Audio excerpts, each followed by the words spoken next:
everyone. We are live once again. Get my. Wonder if you can hear the audio from my headphones booting up. You cannot. Okay.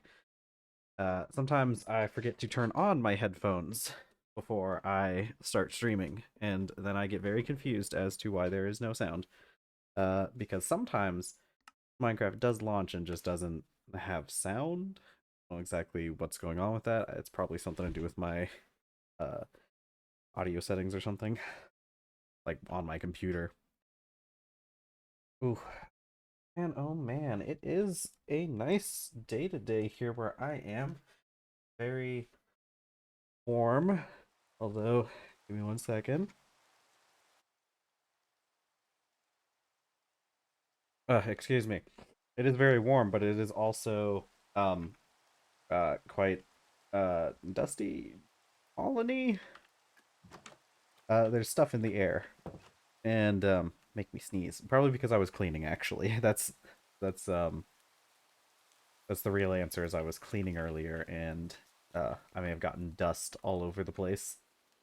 And I was cleaning here in my computer room, and we got dust everywhere. That's fun. Okay, let's see. Get the coke oven going a bit more again. Not a huge fan of how maybe I should raise the doorway here. Although if we put a door, it's still very cramped in here, but I guess like you're not really supposed to be coming in here very often. Okay. Um let's see. What were we doing? We were we were making some red steel, and it looks like we are going to be there soon. So I guess I should probably work on the 7 blue steel I need for the quest, shouldn't I? Yeah, that's probably for the best. Okay, so let's get rid of red steel, and let's work on blue steel.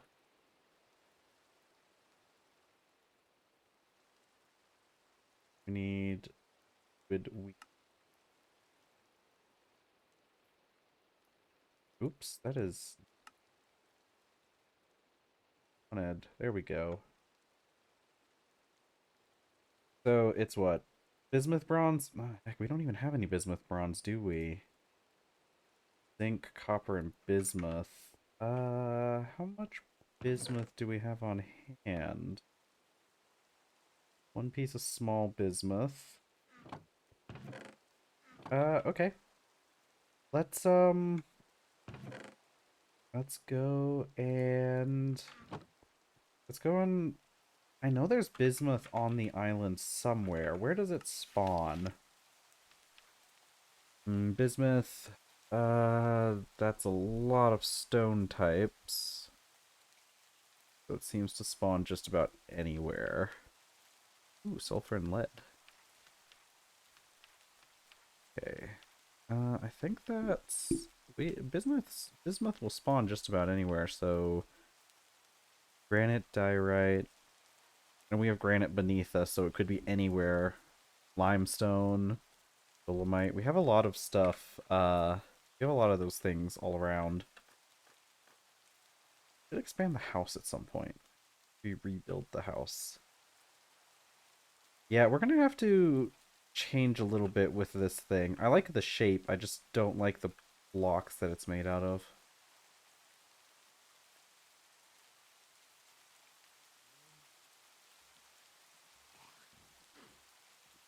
Okay. Um, where can I find bismuth? I know that I have seen bismuth around, but I don't quite remember where we found it.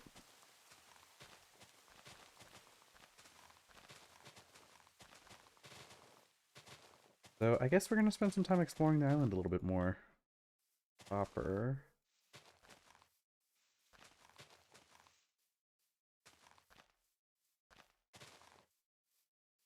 Okay.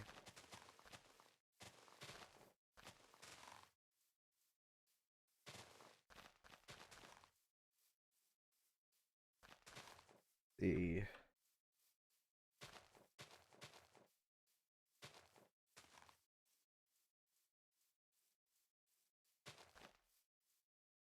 Where would I even find? Where would I go about finding bismuth? I guess I'm just kind of looking around for a bit. Looking around, looking around.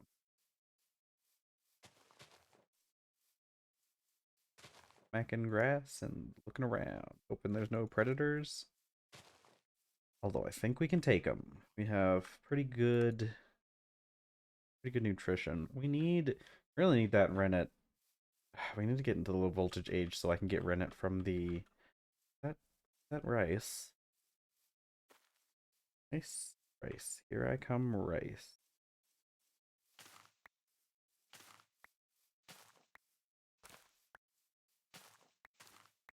Okay, those all just gave rice seeds, although they looked like they would give me the actual rice. I don't know exactly why it just gave me seeds.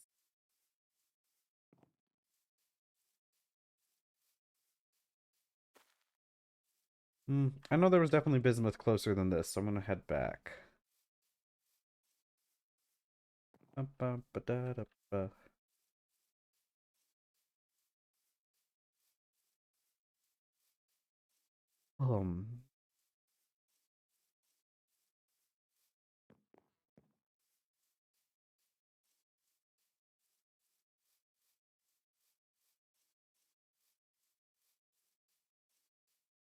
Ooh, this is dead rice though. I'm going to ignore the dead rice.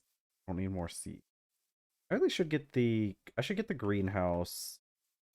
I should get the greenhouse going. We only really need I don't need a huge greenhouse in order to have things working. I could just have a greenhouse does a single um that does a single spot, so like the 5x5 area. And that would probably be the best if we can grow all of our stuff in there. And then maybe later I can do a 5x5 with just pineapples. I don't know. We need a lot of um we need a lot of iron in order to make the greenhouse. And I've got to tear down this area.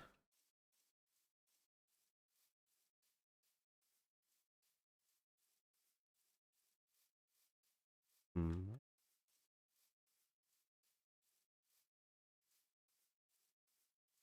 For a fact, we had bismuth somewhere, like right next to the base. I remember seeing small amounts. It's one of the most common metals you can find, aside from stuff like copper, I guess. Zinc. For some reason, zinc is everywhere.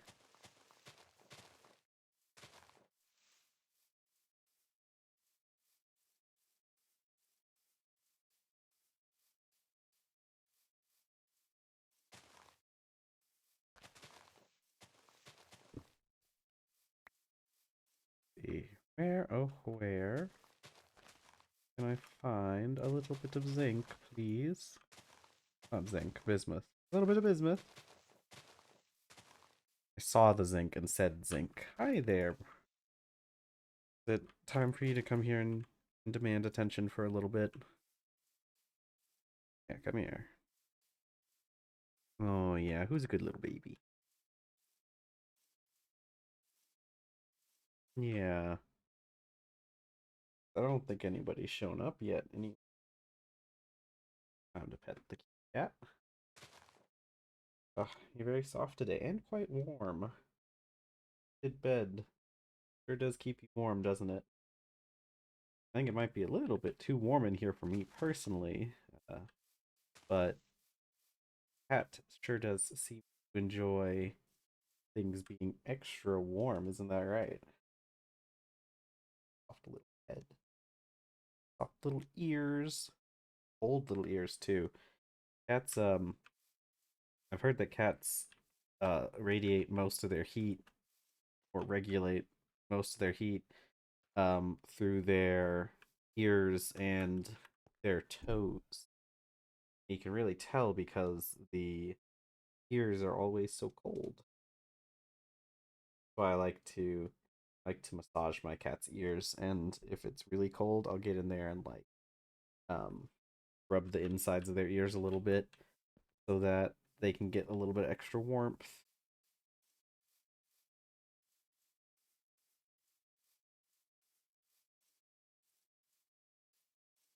Okay, I don't remember. Was there no oops. I didn't think I would need to hunt down bismuth very much. Hey there.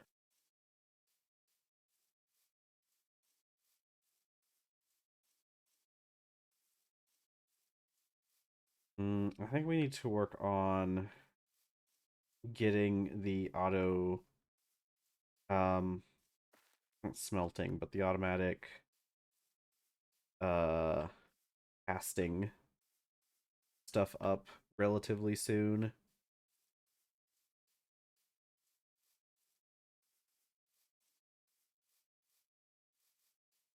Need to see. I don't know how like the temperature mechanics work through for that stuff because I think we can push it through the create pipes, but I don't know like how much like how hot does this stuff how does it stay when um it's heated up? Like do I need iron pipe or pipe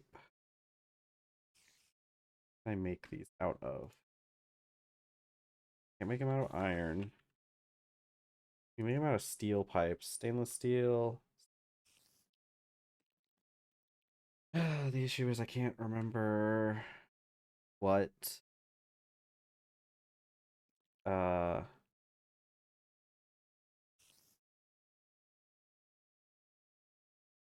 can't remember what temperature limits a lot of things have. Could make steel fluid pipes. That probably wouldn't be that bad.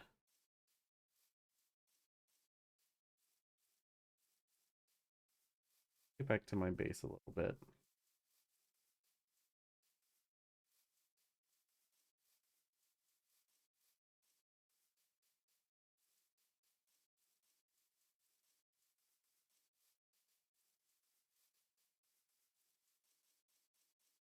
1 second. Okay. Let's look at our quests for a little bit while I attend to this cat. So we're really close to being able to make the tier 6 anvil and have access to full red steel and everything.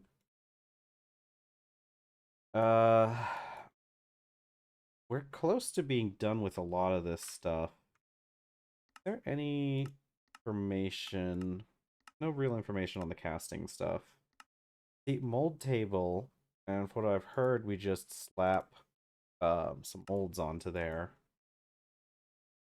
And we can just use a hopper apparently to pull them out. I don't think a chute will work because I think chutes are I don't think they can actively like pull from things, but we can always try it.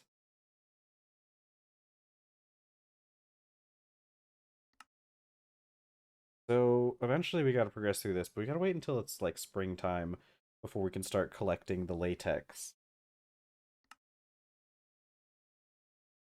And I guess that's really there's not a huge amount that we can really do. I want to see what does mechanical arm take to make. This is much easier than I was thinking it would be. The only issue is having the ability to get the precision mechanism. Oh, how do I make iron nuggets? I can do it in the alloy smelter, right? Yeah. Yeah, that's not too hard. Because I could use a deployer, I could use a mechanical arm to feed charcoal into the charcoal forge.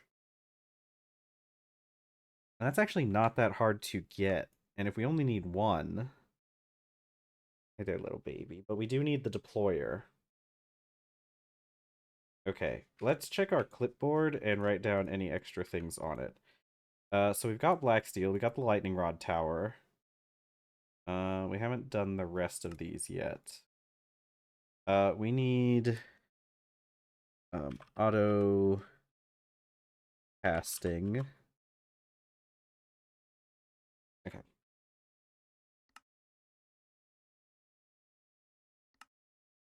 Grab just gives me increased reach.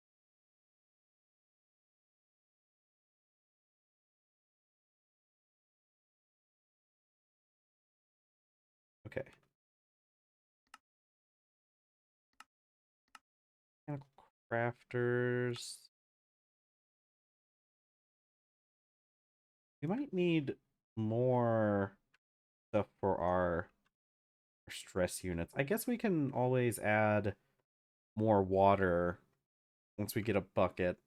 And we're really close to being able to get the buckets that we need.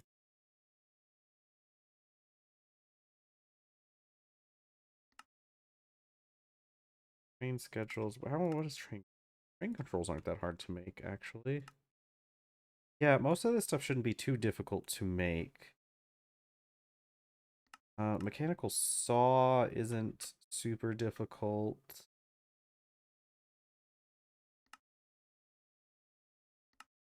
And the basin. Encased fan isn't too bad. Propeller is... Ooh, that is a little expensive, but not terribly. It is pretty expensive. Oh, we can make it out of bronze, though. We can make the rotor out of bronze, and that's a lot less expensive. You're right. The crushing wheel would be a good one to have at some point. Yeah, I'm mostly just looking through things because I got this cat here that needs attention right now. I'm trying to like fill time, but so I'm mostly just kind of looking into how what we need to make some of these things. This probably would be pretty good. What can we do with a crushing wheel in this pack? Uh well, a lot of crushing. Oh, oh.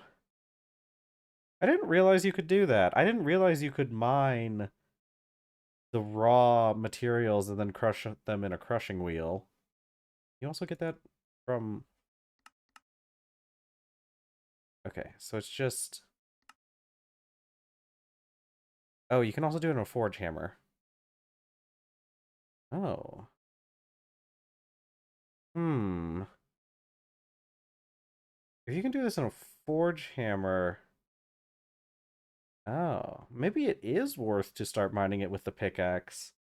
Now that I'm looking at it, and then I could get that mining hammer because if I can so like before I had the forge hammer, it may have not been worth it to try and like just mine it with the pickaxe, but if I can put raw ores into the forge hammer and get the crushed ores, then it would be worth it. We only have a 75% chance if you get the raw ores, but if you get a rich ore, that gives you 2. Although maybe I should test it just to make sure that uh uh what is it? Yeah. I'm gonna test this and see if the forge hammer will work at this voltage level. It probably does. Alright, forge hammer. Oh, cool. So it does just work at the ultra low voltage. I might have to start doing that then. I might have to start using the actual pickaxe, and if that's the case, I might just start I might make myself one of those a red steel whatever that hammer mining hammer was. That's a good idea. I want to look and see more of what the crushing wheel does. This doesn't... What does the crushing wheel's just... No, I wanted to the mechanical crafter. Yeah, the electron tube does require latex. But we won't where am I going? Okay. Uh, we won't need the crushing wheel for a bit, I don't think, because it looks like a lot of the stuff that we can do with the. Oh, it gives us. Does it give us extra percent? It gives us extra chance though. The speed of blue steel worth the loss in durability. Yeah, I might do the blue steel for like mining equipment. I'll probably do like red steel for like things like the shovel. Definitely the shovel, because I'll be honest with you, I think the steel shovel I have now is almost too fast for me to keep up with when it comes to going and mining things. Let's see. I'll probably make some red steel tools to start off with and have those as like. Yeah, I'll probably start off with some red steel tools just so I have the high durability, because they're still pretty fast compared to the steel that I'm using right now. And then I can always, anything that I feel like I need extra speed on, I can make blue steel. Yeah, okay, see, but the crushing wheel gives me extra. It gives you extra ore. So getting a crushing wheel would be nice, because like this raw ore has an extra like 20% chance to output some extra some extra ore. So maybe a crushing wheel would be a good thing to get earlier on. Yeah, it is also a lot faster. That is true.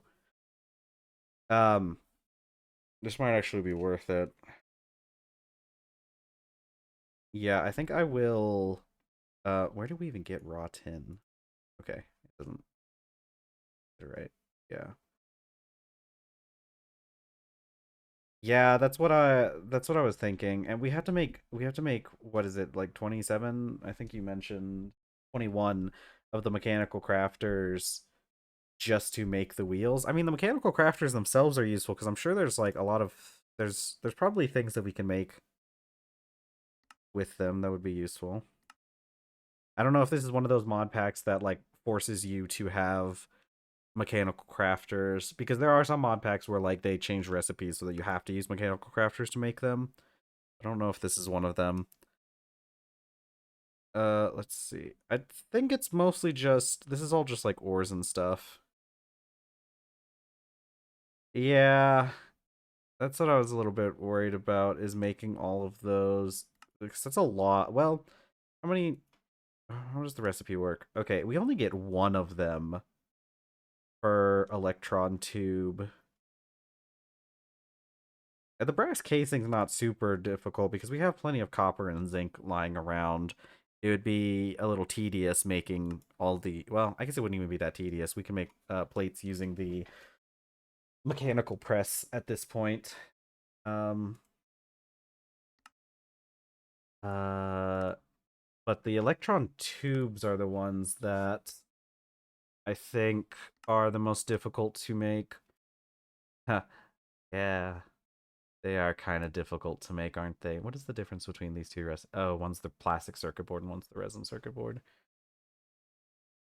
Yeah, we may or may not hold off until we can get like better production for the electron tubes, because I remember this being around the part where I stopped playing last time, and I remember these being super annoying to make. Um it's going I'm adding that to the clipboard though.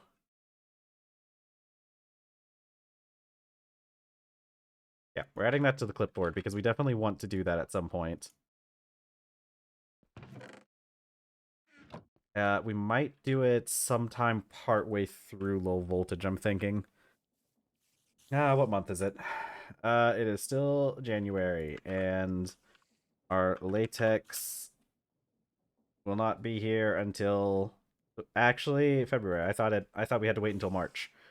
What day is it? 7th? Okay, so we only have 7 more days of this season left, or of this well, I guess yeah, spring starts in March. We only have 7 more days of this month left, so we'll be able to start working on the latex soon. Probably not too long into the stream. I think probably like halfway through the stream. Okay, back to whatever I was doing before I had to pet the cat. The cat is now sitting on the desk. I don't know what she's doing over there. Okay. Blue steel. That's right, bismuth. That's right. That's what I was doing, was looking for bismuth. Um, okay. I know I had a spot like really close to the base that had bismuth. I don't have food though, so I'm gonna work on that first. Vegetables, grains, and fruits. And I stopped. The tomatoes stopped growing during the winter, but I bet probably it'll probably be fine if I replant them now. Maybe. I say that, it's literally the middle of winter. So maybe that's not the case. What does it take to make those greenhouse blocks? It's a lot of iron rods that I don't want to bother with right now. Pineapple. Electric greenhouse. I would like to get the electric greenhouse eventually. That'd be really cool. Outputs rotten food. Never mind. Maybe I don't want the greenhouse. I guess that would be useful for like making compost or feeding animals, but that's not super useful right now. Let's finish the let's finish the let's finish that room for the boiler stuff. I'll take some of these. I'll take I think that's all the main I have. I need to empty my inventory a little bit, but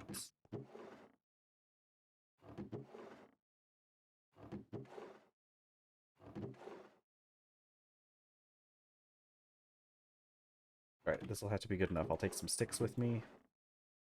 I need to set up some stuff in here for like those lanterns. What I probably could do, I could like oh, I can hang them directly from here, couldn't I? Oh, and I could like put them like in the middle. Yeah. Do that later. Oh, right. I was food. Why do I keep forgetting about food? See, these soybeans rotted before we got the chance to use them, but that's fine. More compost, I guess. These are greens, aren't they? Uh, Ferments to rennet. Does it have to be fresh to do that? I wonder. Vegetables, rabbit food, compost greens. Yeah. Okay, so as long as these are like compost greens, that's good because we definitely need greens for making compost. Although I actually have a ton of greens right now. Uh, I need. I guess I need more grains. I guess I could. I didn't let. I didn't. I forgot about that soy mixture. We're overproducing on food now. It's all starting to rot. Speaking of rotting, this stuff goes bad in 7 days. But I'll be real with you, I don't know if I really care enough to turn it into whiskey. I know I have a barrel around here somewhere that has some whiskey fermenting, but like 2 whole barrels of fermented whiskey is kind of a lot. I'm gonna make sure to get the sugarcane processed before it goes bad, though. Okay, so that is all the food. We mostly just have tofu right now, don't we? A little bit of cooked rice. Okay, so that's what I'll do. I'll make some cooked rice and tofu soup. I think we really do need to get that greenhouse going. I think we're going to have to just do it because like we have plenty of access to iron at this point. I don't want to use the iron right now because it just like It's tedious to have to go out and get it is really the only answer. Um, so, but I'm gonna have to go get more eventually anyways. Yeah, I think we're going to try and get the iron greenhouse, at least a small one that can do a 5x5 area. And we'll use that to grow a few things. Like, I want to do rice. I want to do uh what is it? I want to do rice. I want to do soybeans for tofu, tomatoes for our vegetables, and pineapples for fruit. What am I forgetting? There's like one more food group. I guess the other food group is dairy, which we still don't have a good solution for yet, do we? Not until I can start making rennet with the whatever biomass thing we had. Okay, I think we're good there. All right, I'm gonna get these sticks put in as much as I can, and my food should be done. Yeah, I think getting the iron greenhouse, getting a small one, is the right decision.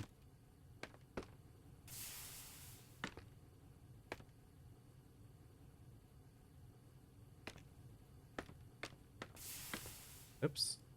I hate how you can't... Okay, I can right-click. Pull that out. Full stack of sticks.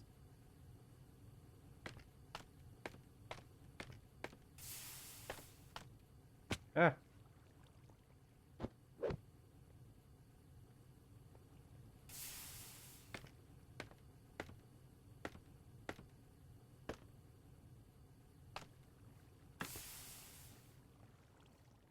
We just need more sticks to fill that in. Let's get our 3 bowls of soup we'll be able to get. I guess I do need... We need to make some more soap here in a second, too. I think we're almost out. Which shouldn't be too hard because we made all that olive oil.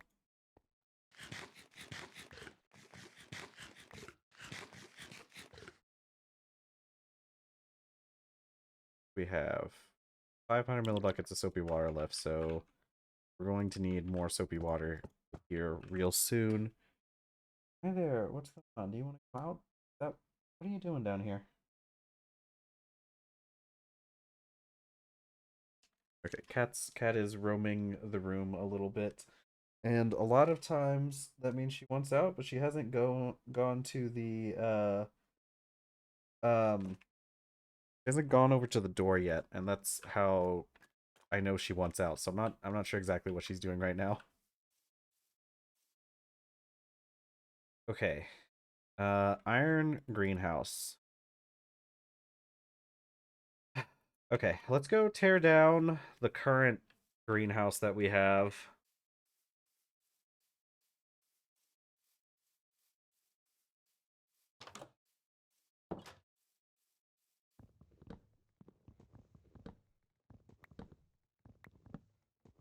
It's a shame we lost some of this. It's a shame I didn't read anything about how the greenhouses really worked in the first place. I didn't realize we would just need a much higher tier greenhouse. It's a shame we can't use the copper one and we need the iron one, because I wouldn't be all that upset about having to spend a bunch of copper.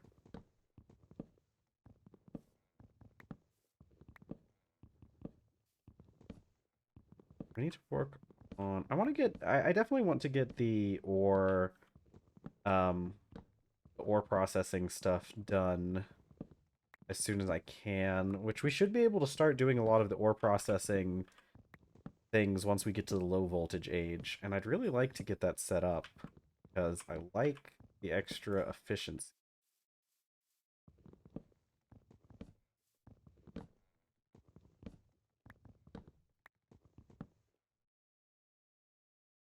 Oh, she's playing with a little toy she found. Hold on, I'm gonna let the cat out real quick.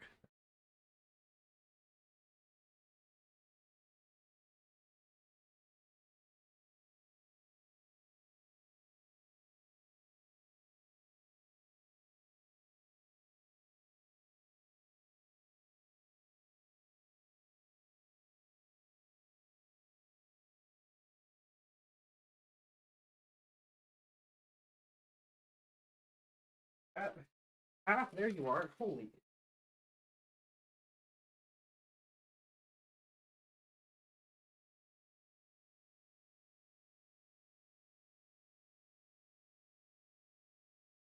The cat. I was trying to let her out, but she ran away. Um, when I went to open the door, and I was trying to find her because she's very skittish. So a lot of times I just have to like move away from the door, and then she'll go through it. I couldn't figure out where she had gotten to, and she had like run under my desk, and I accidentally kicked her a little bit. Not like I don't move very like what would it be? I'm not very like I'm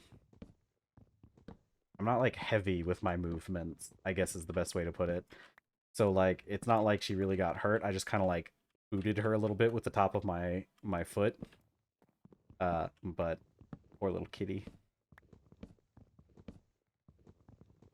But she's out now. So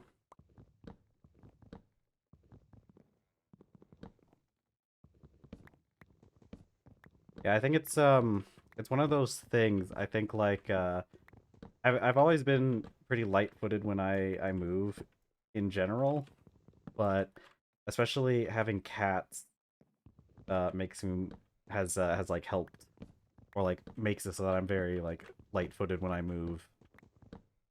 Uh I've I don't know how like other people sometimes I see people who like they'll have small animals, and I guess it's like tends to be the people who don't really like it's not theirs, it's like somebody else's in the house. But like I've known a lot of people who like stomp around pretty heavy. And I've uh it's just one of those things that like I've never fully understood because I don't do it. And but I've seen people stomp heavy around the house, and there's no way I'd be able to move through my house the way that some people do because I would be so worried about stepping on the kitties.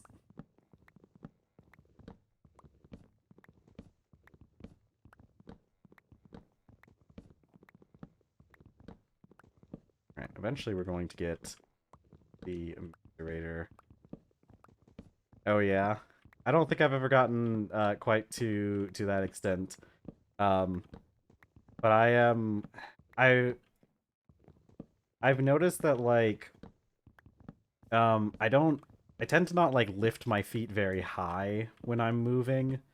I don't like scrape my feet on the ground, but uh it's like close, and that's why like, you know, like I just said with the cat, I kind of booted her a little bit with the top of my foot because my feet tend to not be lifted too high up off the ground. And so if I do run into things, I tend to like run into it with like the top of my foot first. And I think that's just like a side effect of living with cats for so long and living with small animals. Um, because I've noticed like a lot of my friends that like own dogs, like large dogs, tend to be a little bit more heavy-footed than I am. And it's probably because like the dogs are, you know, big enough that you're not going to like accidentally run into them as often as you would with a cat. But yeah, I worry so much because like I do wear boots quite often because when I'm doing my chores and everything around the house, I'll tend to wear boots because I go in and out of the house pretty often, uh going between like trying to find or like because our laundry room isn't attached, like it's attached to the house but it's not like in the house. You have to go outside for a little bit to get to the laundry room. And I also like, you know, I feed the birds every day, or I try to feed them every day.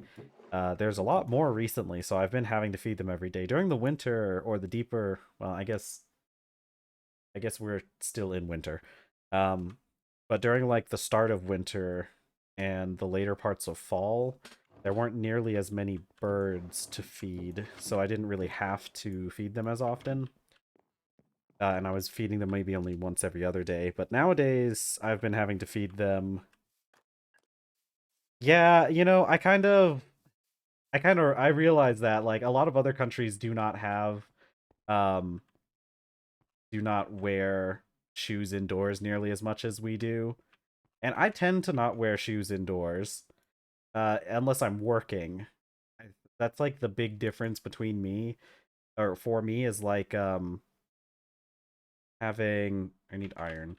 Uh is that when I'm working, I tend to wear like the heavier working shoes, and when I am and I have like house shoes that I wear indoors, which are like especially during especially during the winter when it gets colder. I wear house shoes indoors. Honestly, a good portion of the reason why I've been wearing the boots is because it has been so cold. Did you eat one of my ingots? Hello? No. I just miscounted. Okay, good. But like where I live especially, you kind of need boots. Um it's very it's very dry out here, and it's very there's lots of a lot of stuff on the ground. Uh and so I tend to only wear them when I'm like actually like working. But I have to go like in and out of the house a lot, like feeding the birds. I have to like check on things. I constantly have to like go outside um and take what is it? And like take stuff out to the trash and everything. And there's just a lot of there's a lot of yard work that needs to be done. And I have to kind of keep going back and forth.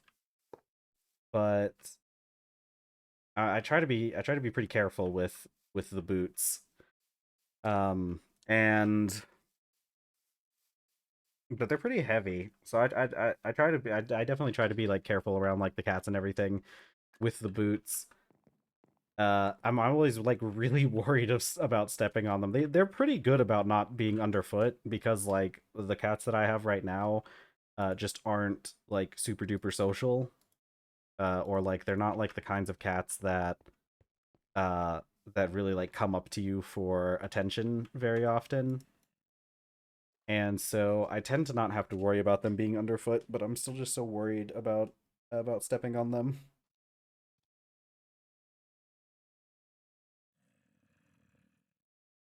I don't know. I don't know what I don't know what it's like with other cultures. But like doing things like wearing like having you don't like wear boots around the house um when you're like just casually most people. I think there's definitely some people that do, but I think a lot of people would agree that that's a little bit weird to wear. Well, I think it's also because I don't know about what it is. I know that like if you have a home where you have like carpet, it's especially not common to wear any sort of footwear in the house.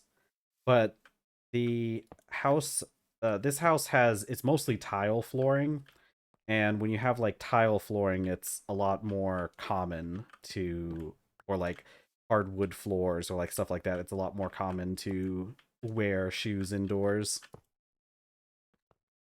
Okay, so let's see. 1, 2, 3. We're going to do four. Is this four? 1, 2, 3, 5. We're going to do 6. That way, I have the extra layer for moving around and for the greenhouse, the climate station.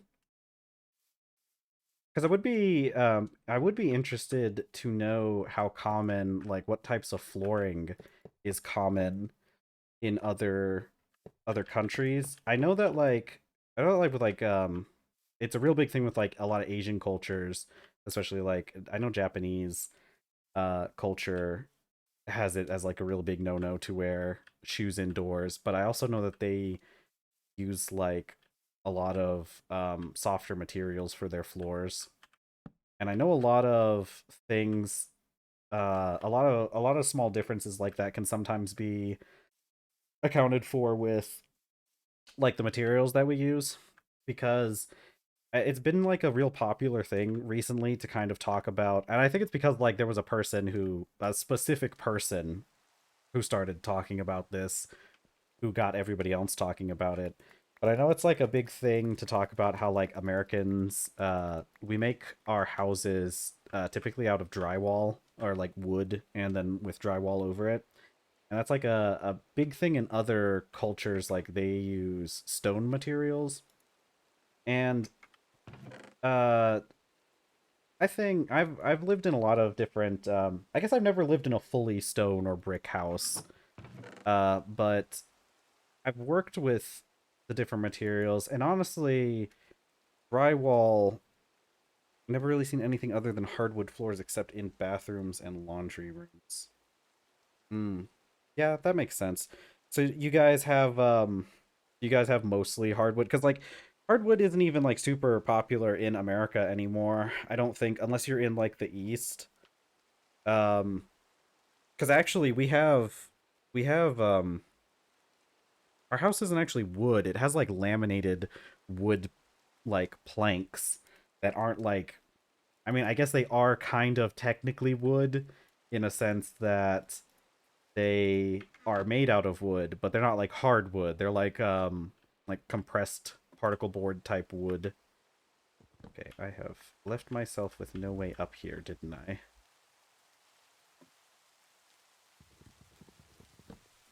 And I think so I live out in the what would kind of be called like the Midwest in America, and out here it's a lot more common to have tile flooring and um actually I guess I'm probably closer to Southwest. Um but it's much more common to have like tile flooring out here, and also because like it's partially a cultural thing, but also like a little bit of like practicality with the with like where we are, because you know, cowboy culture is actually still pretty big in America. I don't know what other countries have as their perception for American culture. I know that like a lot of countries really like to view um like the cowboy stuff and think that like Americans are a bunch of cowboys, and I will tell you that is true. There is actually still a pretty big cowboy presence in America. It's mostly just contained to like the Southwest and like Texas, uh which is kind of sort of part of the Southwest. Texas is huge, so it's kind of hard to tell exactly which region it's in. It kind of spans the across like three different regions in America. But uh yeah, there's a lot of like cowboy culture, and like a lot of people wear have like cowboy boots are still a big thing, though there's a difference between like the cowboy boots that you see on TV and what a lot of people wear, because there are two different kinds of cowboy boots. You have working boots that probably look more standard to like what you would think of as a working boot, but like stylized in like a uh cowboy style. And then there are dress boots, which are probably more what you'd be familiar with in media, is like actually the dress boots that cowboys wear. But that stuff is still pretty popular out here, and it's practical too, because with the amount of dust in like the Great Plains and the Southwest area, and like sand, we have a lot of sand, and it just helps. It just prevents you from getting a bunch of sand in your shoes while you're working. Let's see. Which is the main reason I have them, and also because my boots are um they're they're really hard soled, and sometimes we have a lot of plants out here that have spikes on them, and yeah, they can be pretty aggressive. All right, I'm waiting for that iron. Let's get where did I put those lanterns? I'm going to put lanterns I want to put some lanterns in this place. Only have four of them. Ooh, but I could put them there. Yeah, I can put them in these middle parts here.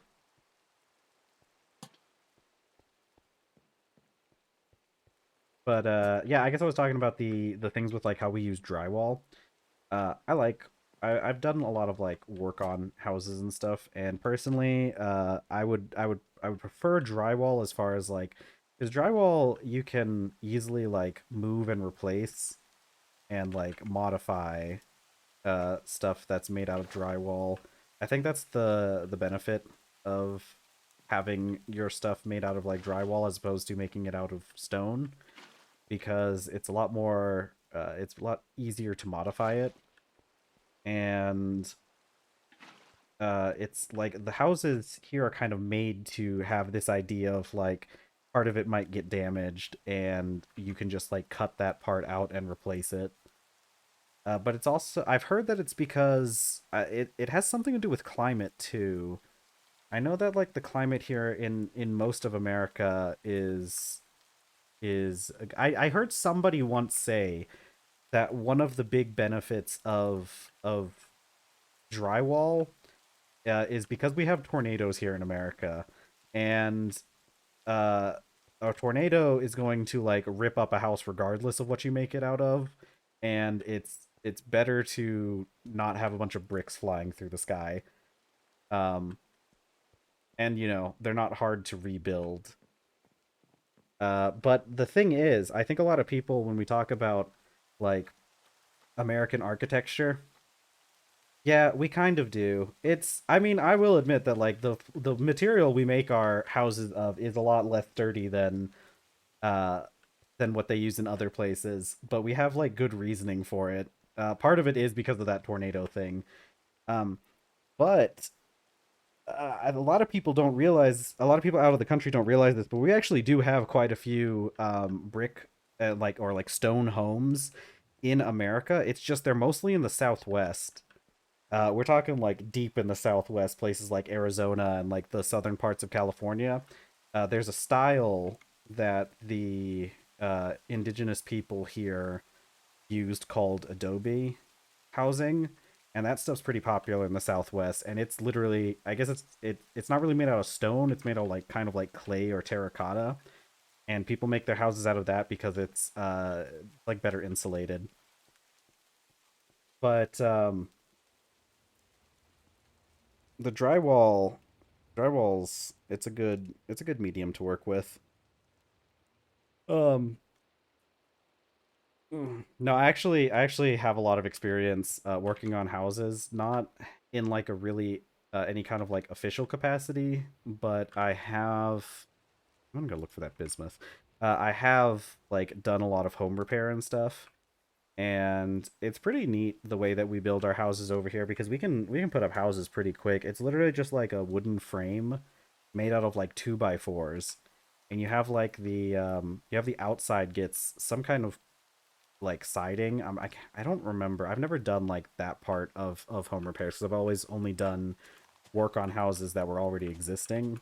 So I don't know exactly what goes on the outside. I'm pretty sure the outside tends to just be like actual wood, like wooden planks with some other kind of siding put on it. And then on the inside, you fill that gap that the 2x4's frames have with insulation and put drywall on it. And it's pretty it works out pretty well. It's not like having to work with like the masonry stuff where you kind of have to get um it's a little bit harder to repair. Like I said with drywall, because a big issue with a lot of homes in America is in a lot of places is moisture, especially in the especially in the east. And sometimes you just get mold and stuff. Although I don't think mold really grows too well on bricks. So I feel like if they used bricks there it'd be fine. But see, here's the issue with like those places. If you're talking to like the eastern part of America, that place is humid and it is wet and the ground is made out of mud. And so building stone on top of mud doesn't work out super well. I think that's the real reason why a lot of houses in the east are made out of drywall. Peppers.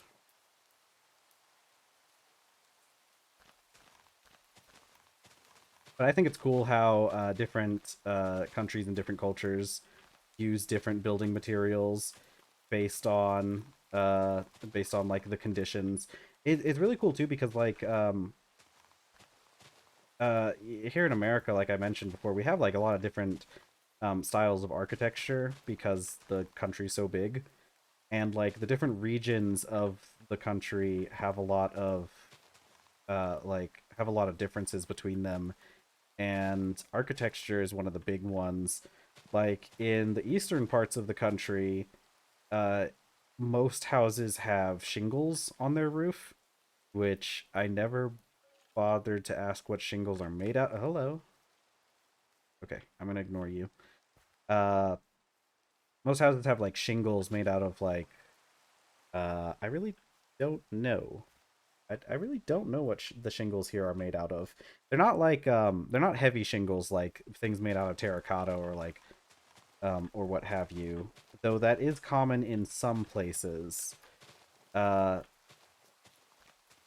but the issue is like those shingles work really well against like the rain. They're made out of like they're almost made out of like asphalt. I've had to replace shingles before, and they feel kind of like they feel like they're coated in some kind of like asphalt, like you would use on a road, but they're like on like a flexible sheet. And they work really well for protecting the house from rain. And again, they're super easy to replace. So if something happens to them, like you can just go up there and just like remove the strip and put down a new one. But in a lot of other places in the country, like in the Midwest and the Southwest, you can't use normal shingles. Yeah, so like in a lot of parts of the country, you can't really use those kind of shingles, and it's because it gets too windy over here. Uh, the wind will literally rip shingles off of the roof in some parts of our country because of how strong it gets. And so in those parts of the country, they use metal roof. Metal roofing is much more common in those parts of the country, which is, you know, a little bit sturdier. It won't get ripped off of your house in the wind, but it's also more difficult to repair when it comes time to repair it. All right, I'm still not seeing any bismuth around here anywhere. I swear, I know for a fact there's bismuth on this island. Although maybe looking at night isn't the best idea.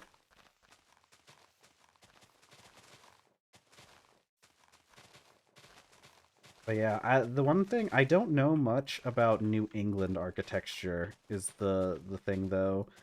I've never really spent any time in like New England, so I don't know much about what they do there, but they have a very different architecture system compared to the rest of the country as well, and it's partially due to them having a um mostly due to like New England being such an old part of the country. They use a lot of like older methods, especially because like you can find pretty old houses there. The one thing I do know about New England architecture, which is really it's a very interesting tidbit. So if you've ever heard of a brownstone house, is uh, a very common type of architecture out here in New England. And it appears a lot in media. I'm pretty sure like media like The Fresh Prince of Bel-Air. I'm pretty sure they were in a brownstone home. And it turns out that the name that brownstone it refers to a very specific type of rock that comes from I want to say it's like Maryland or maybe Massachusetts or one of those New England states. And the crazy thing about brownstone homes is that they literally cannot make any more of them because they actually mined all of the brownstone that existed. And so it is now impossible to make new brownstone homes unless you're like salvaging material or something, which is a very interesting factoid. Ooh, another interesting factoid about Yeah, I don't know how much of the material existed in the first place, so I don't know exactly um I don't know exactly I don't have a good frame of reference for exactly what it means to mine all of the brownstone in existence. But yeah, they managed to mine all of it. Uh okay, another interesting factoid. This relates to New England as well. So, hello. Um we all know about New York City, one of the biggest hubs for the world. It's a massive worldwide trading city and all that good stuff. The port of America, Ellis Island, where we have the Statue of Liberty. That time the French gave us a giant statue for being such good friends, which I think a lot of Americans tend to forget about. But anyways, uh, the reason why New York City, uh, part of the reason for its success is that New York is built upon a massive uh section of granite, which is how New York was able to why you're able to get such tall skyscrapers in New York is because the bedrock is made out of such solid granite material that it allows for much larger constructions than what you would find in other places.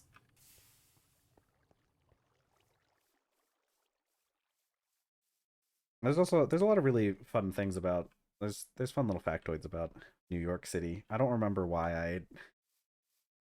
I learned so much about New York City at some point. It's a very interesting historical city though. Like it's very important to American culture and just I guess is really important. Oh, I have pumpkins out here. I forgot I had pumpkins out here. All right, pumpkins. We're gonna make some pumpkin soup. I'm gonna need more food here in a bit, anyways.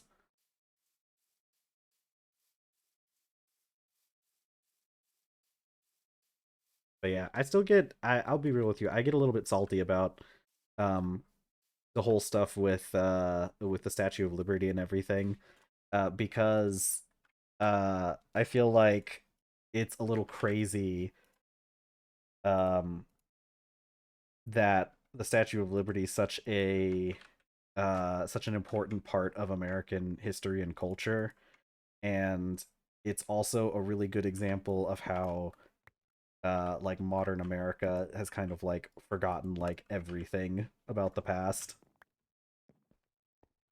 Because my family actually came to the United States through New York City, through Ellis Island, or at least part of my family. I actually have. I mean, obviously, everybody's family came to America at some point, except for the few people who have a large amount of uh, indigenous people blood. Although I guess even they came to the country at some point too. But one part of my family, they came through Ellis Island. And a really cool thing about Ellis Island is that you can look up the records, the immigration records from Ellis Island. I had to do this for a college, um, an assignment I had once. I didn't have to do it, I guess. It was an assignment about looking up your heritage and everything. And so for that assignment, I did look up the immigration records on Ellis Island, and I was able to find uh, the exact boat that portion of my ancestors came to the United States on. Found a lot of really interesting little facts that I didn't really know about my family until I looked into it a little deeper. Mostly just you know, the people that came over. It is really cool. Um, my family that side of my family immigrated from Germany, and so not only was I able to find the records of when they showed up in America and who the people were in America, or who the people that came over, because it was I had never really known. I had known my grandfather was part of the group that immigrated directly into America through Ellis Island. I didn't realize that when he came over, he had like two other siblings. I had never even heard about that from my family. So, um, but also it had some really cool stuff because it had like information about like what their occupations were, and I don't remember what it would have been my great grandfather who came through, and it had some like it had a weird like outdated term for like a very specific type of craftsman that we just don't really have anymore, and I don't remember what it was. I could always go look it up again, but uh oh, you know what I think it was? He was like it was a very specific word, and I looked into it, and it was essentially like a guy who makes like doors. Like specifically a carpenter who like specializes in making doors for houses, which is cool. Um but it also contained some other information like it contained information about the closest living relative essentially. So I had like uh I found some information about like what my it would have been like my great great grand uncle or my great grand uncle, I guess it would be, because it was like listed as like his brother. And through that I was able to figure out the exact town in Germany that they immigrated from, which was really cool. Uh but another fun thing about Ellis Island, and when I was talking about how I get a little bit annoyed with how people talk about some of that stuff, is that did you know that back during that time when like my family immigrated to the United States, during that time, they just didn't really have like rules for immigration. I saw a thing um I saw a thing online recently talking about this, how during the time of like Ellis Island, when Ellis Island was like the big thing, like all those people that were coming over from like Germany and Italy and all those other countries, it turns out like there was no such thing as immigration paperwork during that time. People just showed up, answered the questions, and like I remember seeing somebody had a they posted um the immigration card for their family members, and those immigration cards, it had like a section where you listed like how you got onto the ship that you arrived on, and one of the options you could pick was stowaway. So you could like, and it's not like there was any like issues with that, it was just like for record keeping purposes essentially. So, like, stowaway on a ship was a legitimate way to immigrate to the United States in the past. And that stuff changed. And I remember, I remember being a kid when I learned about this, and I'm still upset about it. So, part of the reason that a lot of our immigration stuff changed was tied back to an incident way back in like the 30s. A lot of a lot of Jewish immigrants showed up on a boat, and the United States government at the time turned them away. And they showed up to Ellis Island, which really upsets me because if you're not familiar with the inscription that is on the Statue of Liberty, you know, that one that big friendship trophy or friendship award that the French gave us, the inscription on the Statue of Liberty on Ellis Island starts with "Give me your cold, your tired, your huddled masses." And I've always grown up like kind of like idealizing that ideal, like you know, that's what it means to be American. And to find out that a group of refugees showed up to the giant statue that has that inscription on it just to be turned away, I'm still upset about it. Yeah, it really is. It's it's really annoying, and it's really frustrating that we don't live up to our own mythology very often.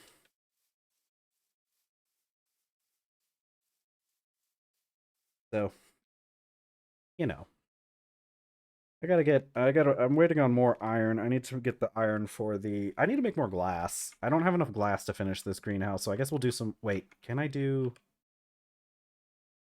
okay, wait, glass dust. How do I make glass dust? Okay, wait, that doesn't help. Hammering the glass to make it into glass dust doesn't help me. And I'm pretty sure if I put those planks into the macerator, I don't think I'm going to get my glass back. Wax treated. Lay the mixer packer connector. Glass crystal. This is some kind of Greg Tech stuff, isn't it? Yeah, this is Greg Tech stuff. Okay. I want to try seeing what happens if I put one of these in the macerator to see what I get out of it.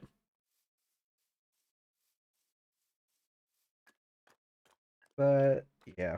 Fun time history lessons, I guess. I don't know. What I could tell more fun American history lessons, but I feel like American history sometimes isn't so much fun. I've got some fun. I got a fun story to tell. This is from back during the okay.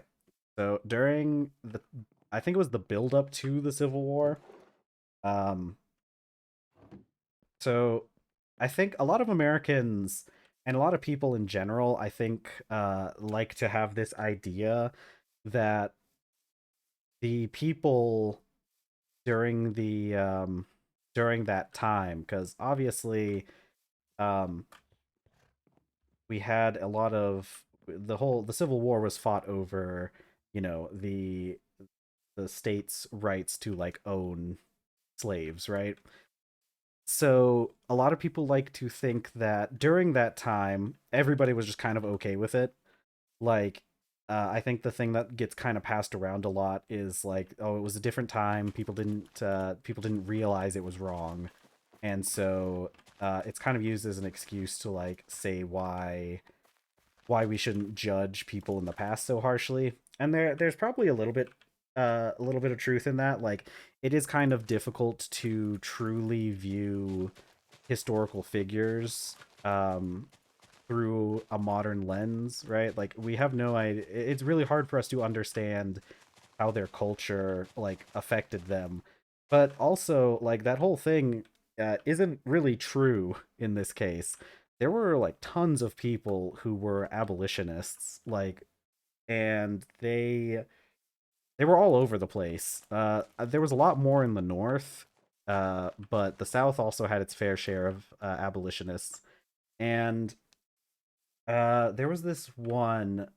Hold on, let me make sure. Let me check his name real quick. Let's see.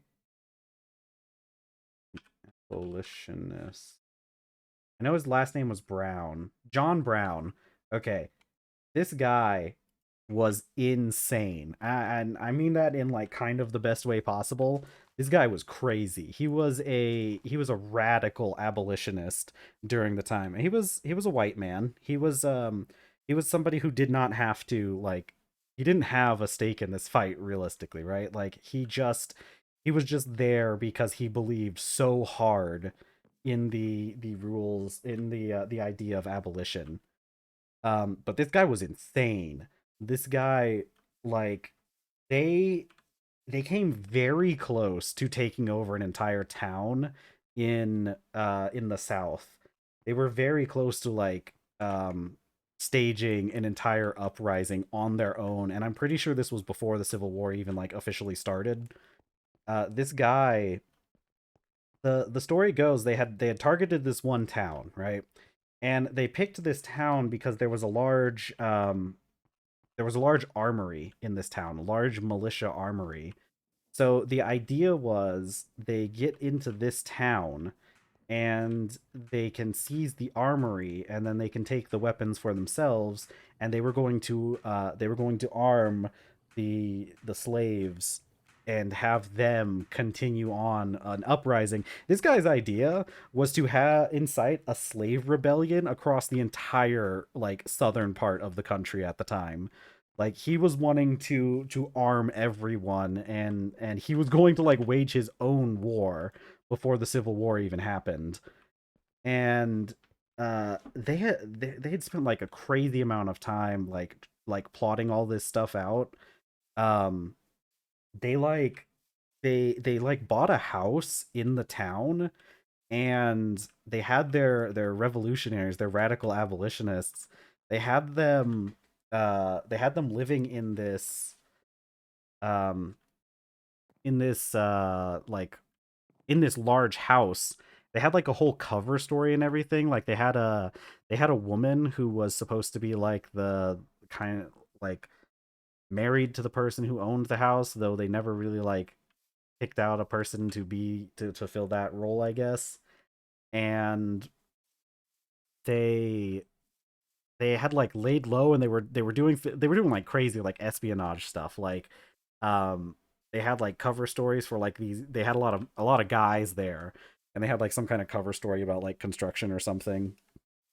And they had like this whole network. It took them like a year or something. They were in this town essentially like laying the groundwork to seize control of the armory. And it ended up not working out. I don't remember the exact reasons as to why their plan failed. I think like somebody caught on, and they had to like move their schedule ahead of time, and uh they weren't able to like the local like constables and whatever caught wind of what they were doing, and they had like a whole shootout holed up in like a barn or something. But it was crazy. It's a crazy story about this guy who was such a radical abolitionist that he was like, dude was super inflammatory too. Like he was talking about like how like burning everything down because he believed in his cause that much. So that's some fun American history. Where am I? I'm kind of just waiting for things to finish processing. I should do some stuff in the meantime. Oh, you know what? I should work on some of that stuff with the fire clay. Actually, that would be a good idea.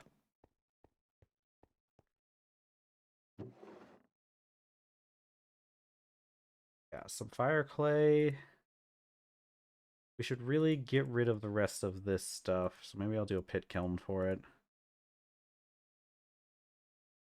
Oh yeah, suffragettes and Stonewall. Yeah, those are those are a pretty big part of our history too.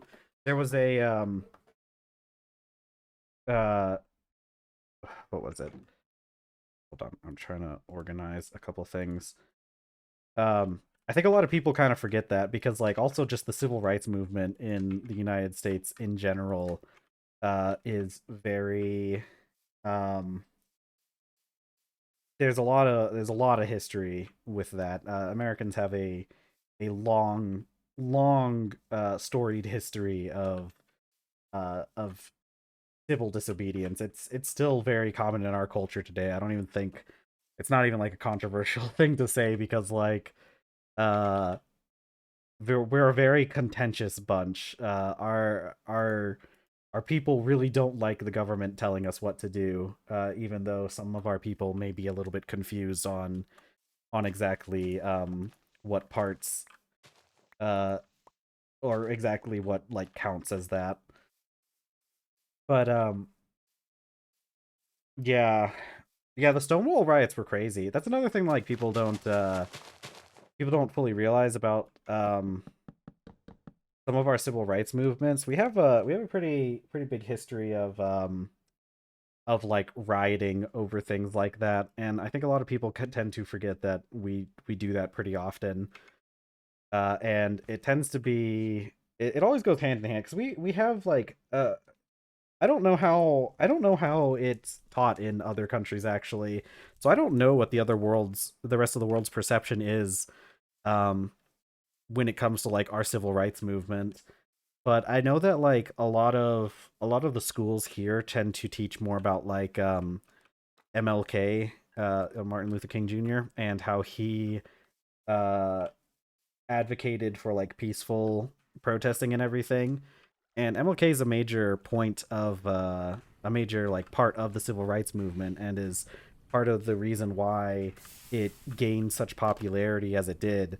But I think a lot of people don't realize that nothing really they didn't get as much done as they did when MLK was assassinated, and then people started rioting in the streets after that. A very interesting tidbit. This is something that they don't teach you in the American schools either. So I don't know if this is something that um that's something that other countries hear about or not, or if you guys get the same kind of stories that we get for it. But and I'm gonna preface this by saying like I have there's a lot of stuff about this. You can like look up stuff about this, and um so like I'm not just like pulling this out of nowhere, but the CIA is they're the ones who assassinated MLK. And it was proven in a trial. We had a whole trial about this. So MLK when he got assassinated, they like years later, I think it was like a couple decades afterwards, the family they sued the United States government for it, saying that the government was the ones responsible for it, and they had this whole trial over it. There was a jury and everything, and I don't remember the exact like wordings or like anything like what came out, but like the United States government basically like admitted to it, and the jury like found them guilty of doing it. The whole thing with like the guy who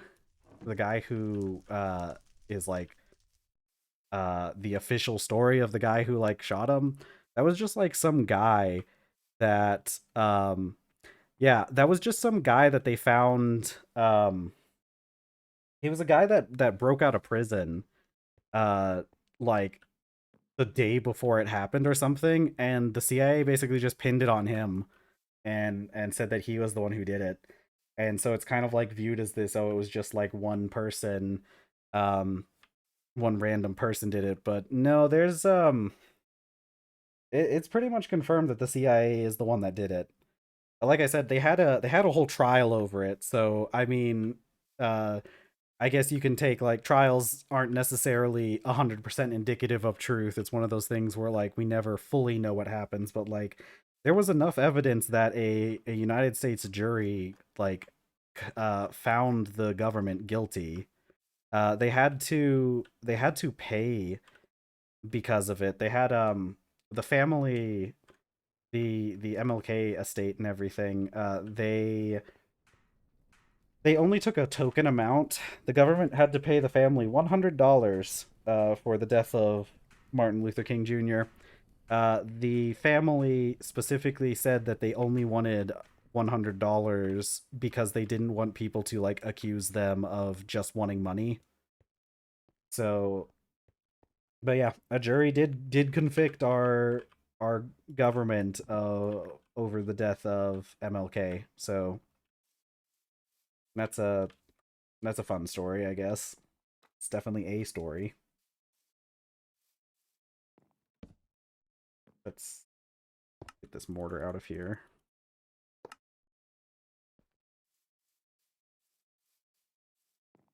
Okay. I'll put this.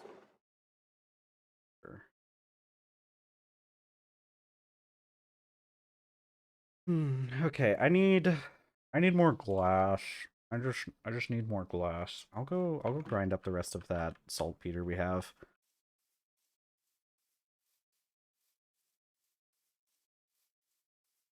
Let's Yeah, our CIA has a pretty storied history. uh, of doing a lot of things. There's it's really funny when you look into it. So our CIA, they do a lot of they do a lot of things in countries that they probably shouldn't be doing, but some of the more comical things that our CIA gets up to, um hearing about MK Ultra, yeah. Yeah, no, our CIA does like weird things all the time. And I mean it's like um yeah, MK Ultra, like you know about the do you ever hear about the Tuskegee uh trials or whatever? I don't remember what it's called. Like I think it was trials or something, but like there was this whole thing where like the CIA once like infected the the CIA infected the African American population in our country, like a portion of them from some, I don't remember exactly where it was, but they infected them with syphilis and refused to treat them over it and didn't tell them that they had syphilis. That was the Tuskegee experiments. So our CIA gets up to a lot of things. But yeah, there's a lot of different things that they've done. The comical stuff, because like I don't know. It's one of those things where like the stuff they do is pretty bad, but like sometimes there's quite a bit of comedy to what goes on with the CIA, mostly when we're talking about like the crazy plots they get up to. Because like even like MK Ultra, like that's some like why would you even like that's what are you guys doing over there? But they got up to some crazy stuff with Castro in Cuba. And it's really weird because like it's really crazy that we talk about this. Like so in America, I think like everybody this is like the least controversial thing I've talked about so far. But in America, um everybody knows that the CIA tried to kill Castro like many times over. Like the CIA's plots to overthrow Castro are a like well-known thing in American history, mostly because of like how comical they are. Like I think my favorite one was the time when they sent a woman to seduce Castro and kill him, and Castro like pulled an Uno reverse and seduced the woman, and they just slept together. And then I think she like joined Cuba. Um, like she defected to Cuba after that.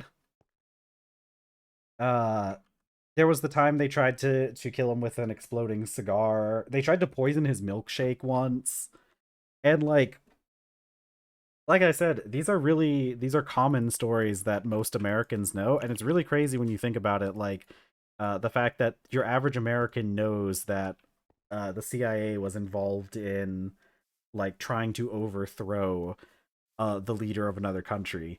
Like you can make an argument about whatever when it comes to Castro. Like I'm sure there's plenty of arguments against the guy, but like he's still the one in charge of the country. Like we wouldn't take kindly to another country doing the same thing to us, but we do it all the time. That's not even like getting into things like those banana republics. You know, all those times the CIA does things like fund revolutionaries in other countries, or like those times when they specifically distribute drugs to countries to try and destabilize them, which is crazy because that's literally the exact same thing that the British did to China. If you're familiar with like Chinese history and the Chinese history of their contact with the western half of the world, I guess. I don't know because like Europe's still in the eastern hemisphere, but whatever. I guess a portion of Europe isn't, but whatever. We're the ones who draw the lines anyway, so what does it really mean? Metal Gear franchise? Yeah, I never played through the Metal Gear franchise, but I've heard that a lot. Like I know there's the big thing with one of the Metal Gears when you have what's his name, Raiden, I think, and he fights Senator Armstrong. Let me tell you, Americans absolutely love Senator Armstrong. He is such a good example of a capitalist or like a that kind of like villain. So yeah, he's definitely one of our favored villains. But yeah, yeah, that was what happened with oh, that was from Metal Gear Rising. Yeah, that's another one of those games that I need to go back and play because I hear so many people talking about it and I hear it's like completely off the walls too, which sounds like really fun. I've seen lots of the memes and everything that come out of it. And it looks like a really fun time. But yeah.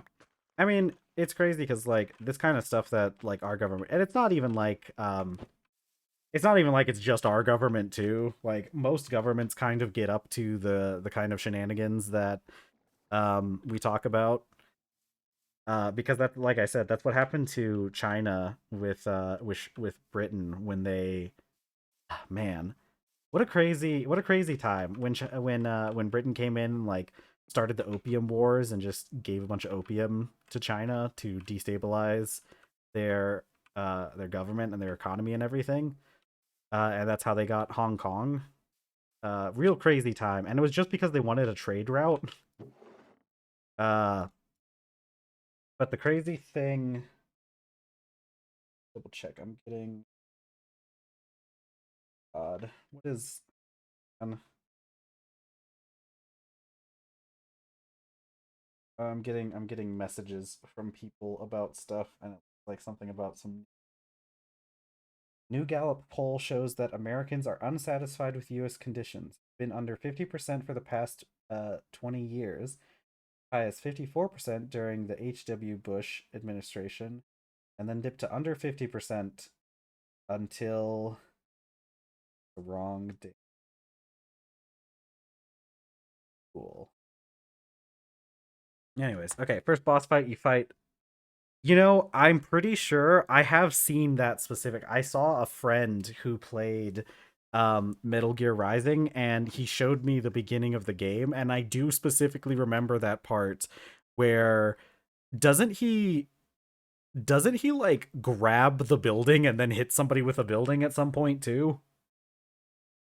Um I'll be honest with you, I have heard things, I have read things about Metal Gear Rising, or like not just Metal Gear Rising, but like Metal Gear in general. I have read things about the plot of Metal Gear, and it's one of the only franchises where I have no idea what's going on. Like there is so much crazy stuff going on in that franchise, and it sounds really cool. All right, I'm gonna do more glass making. Oh, let's go check the forge hammer. It might need stuff to be switched out.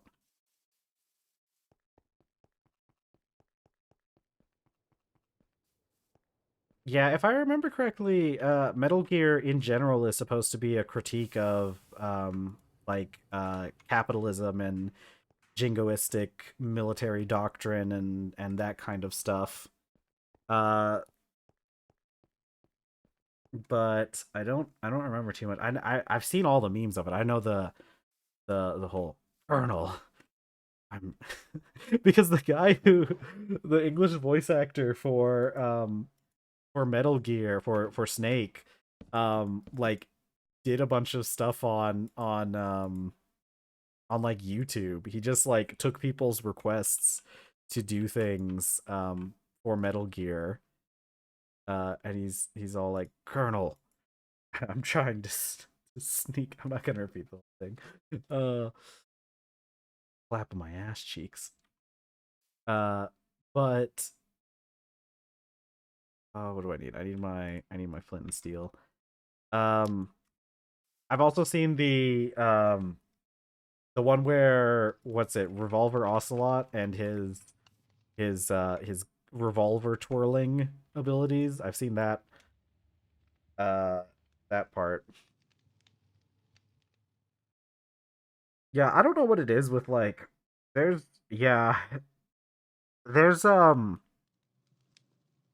there's definitely a thing with there's certain Japanese wait, put that back. I didn't realize those were in there. Um there's a lot of Japanese video game creators who put some like really wild stuff in their wild themes in their games, and it's really cool.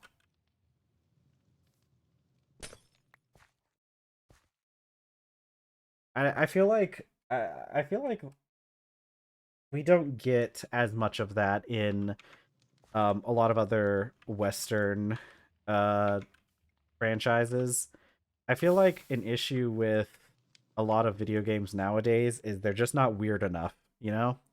Like the big name AAA games, they're just not that weird. They're not, and it's like kind of not really interesting at that point, because like where's the cool like critique? Where's like the where's the like Greek tragedy themes in my video games? Where's all the where's the like what would it be? What would it be like the like where's the cinematography? Where's the showmanship? Where's all that stuff?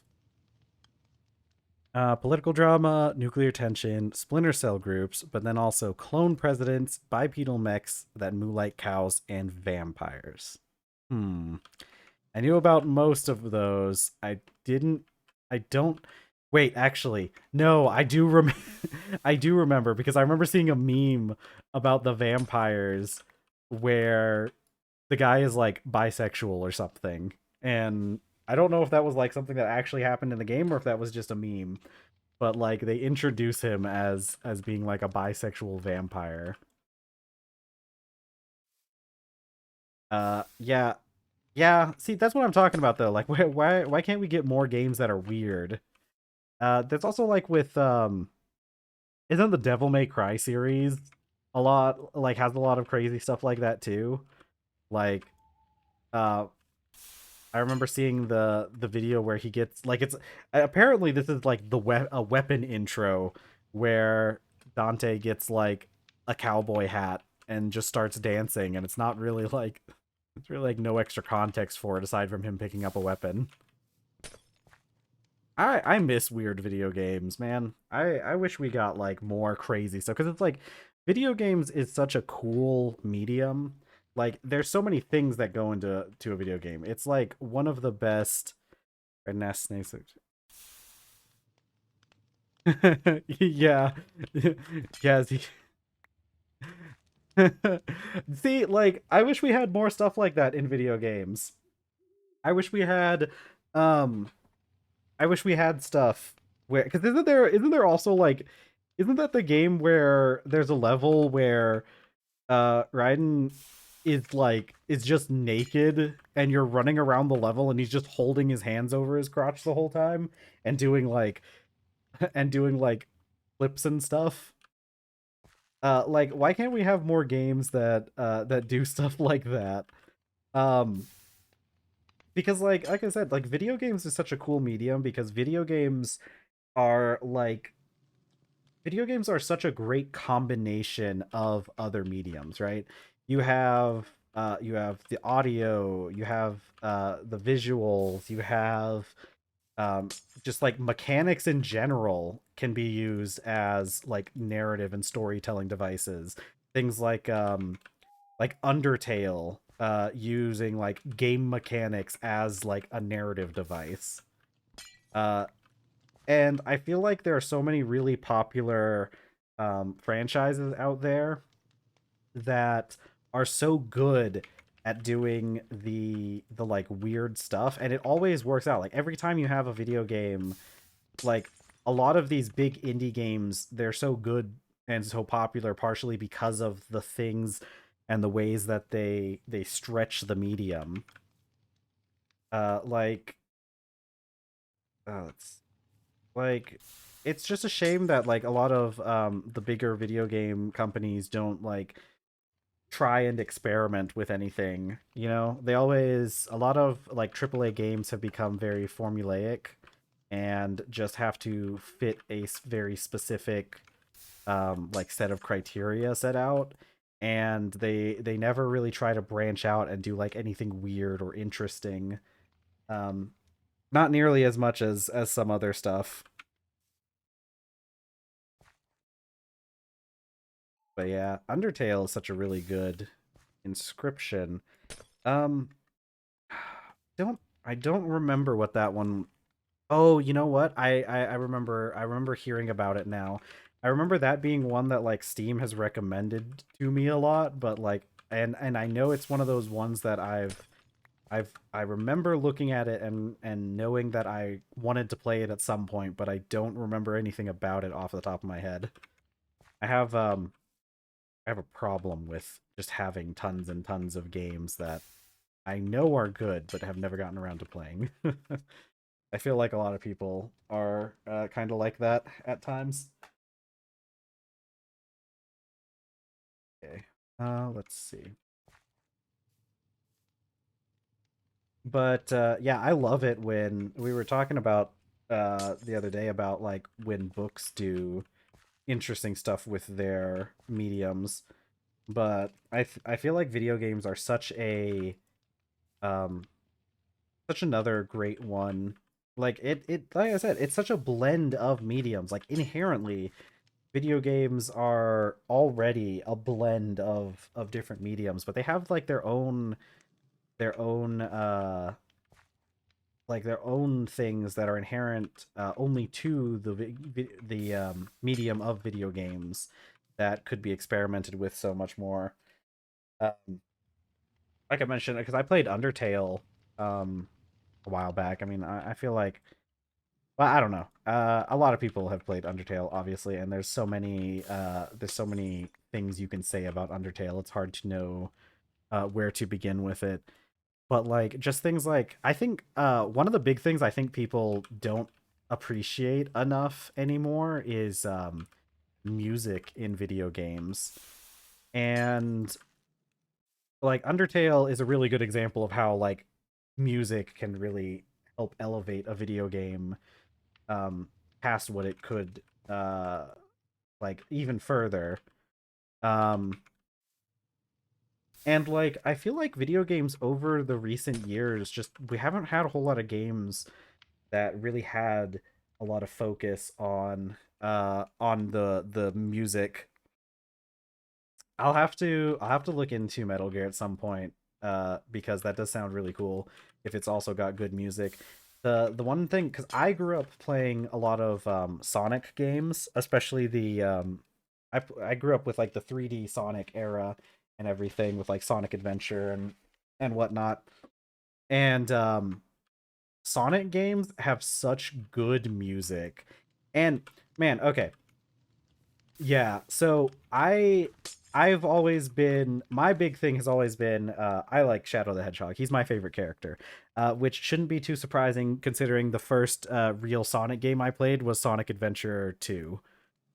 Yeah, so I've actually been one of the things I've been doing, I haven't been doing I've been doing this in my spare time every once in a while, because I've mentioned I've got the Steam Deck.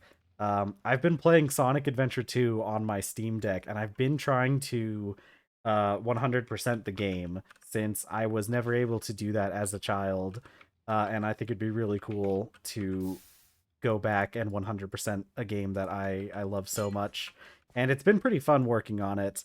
Um, I think a lot of people like obviously it's an old game so it has its flaws, but man, I think like a lot of the flaws are overshadowed by how great the game is in general.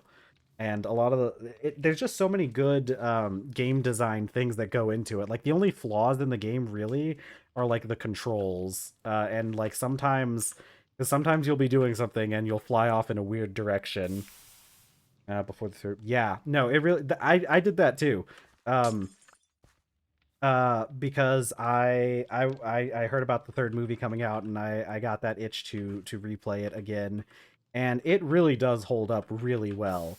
Like I said, the only bad things about that game are like just sometimes it can be hard to control, but that's really it. And like for a game as old as it is, like that's not that bad of a thing. Like pretty much every game back then controlled like that, so it's not really that big of a deal. Um yeah, but like I had forgotten how good the music was in in Sonic Adventure 2. And it's like every single stage too, because I remembered like the big ones, but like pretty much every single stage has such great music that does such um a good job like conveying the level, like the feeling of the level. And man, let me tell you, definitely my favorite iteration of Eggman. Uh he's just so good, and he's like actually evil and feels like a threat in Sonic Adventure 2. Um let's see that in there. But like some of my favorite tracks in Sonic Adventure 2 are the dual levels of White Jungle and Green Forest. I'm pretty sure it's called Green Forest. Those are some of my favorite. Oh yeah, true. No, the fan dub version's really funny. Um, but White Jungle and Green Forest are some of my favorites just because of like how like high energy they are and how well they set the tone for the level, because that's the level when they're trying to like escape the island that is about to blow up. And those two soundtracks do such a good job of like giving you that feeling of urgency, along with the timer that they have, even though the timer that the level gives you really isn't all that important, because like I think I think for like Green Forest you get like a 7-minute timer and the level's not even like half that long. But I guess the game is made for like, you know, younger audiences, so I'm sure there were some people who probably took that long when they were younger. So but like the timer itself, regardless of how fast you can complete the level, the timer does a really good job of like adding that extra level of urgency onto the level.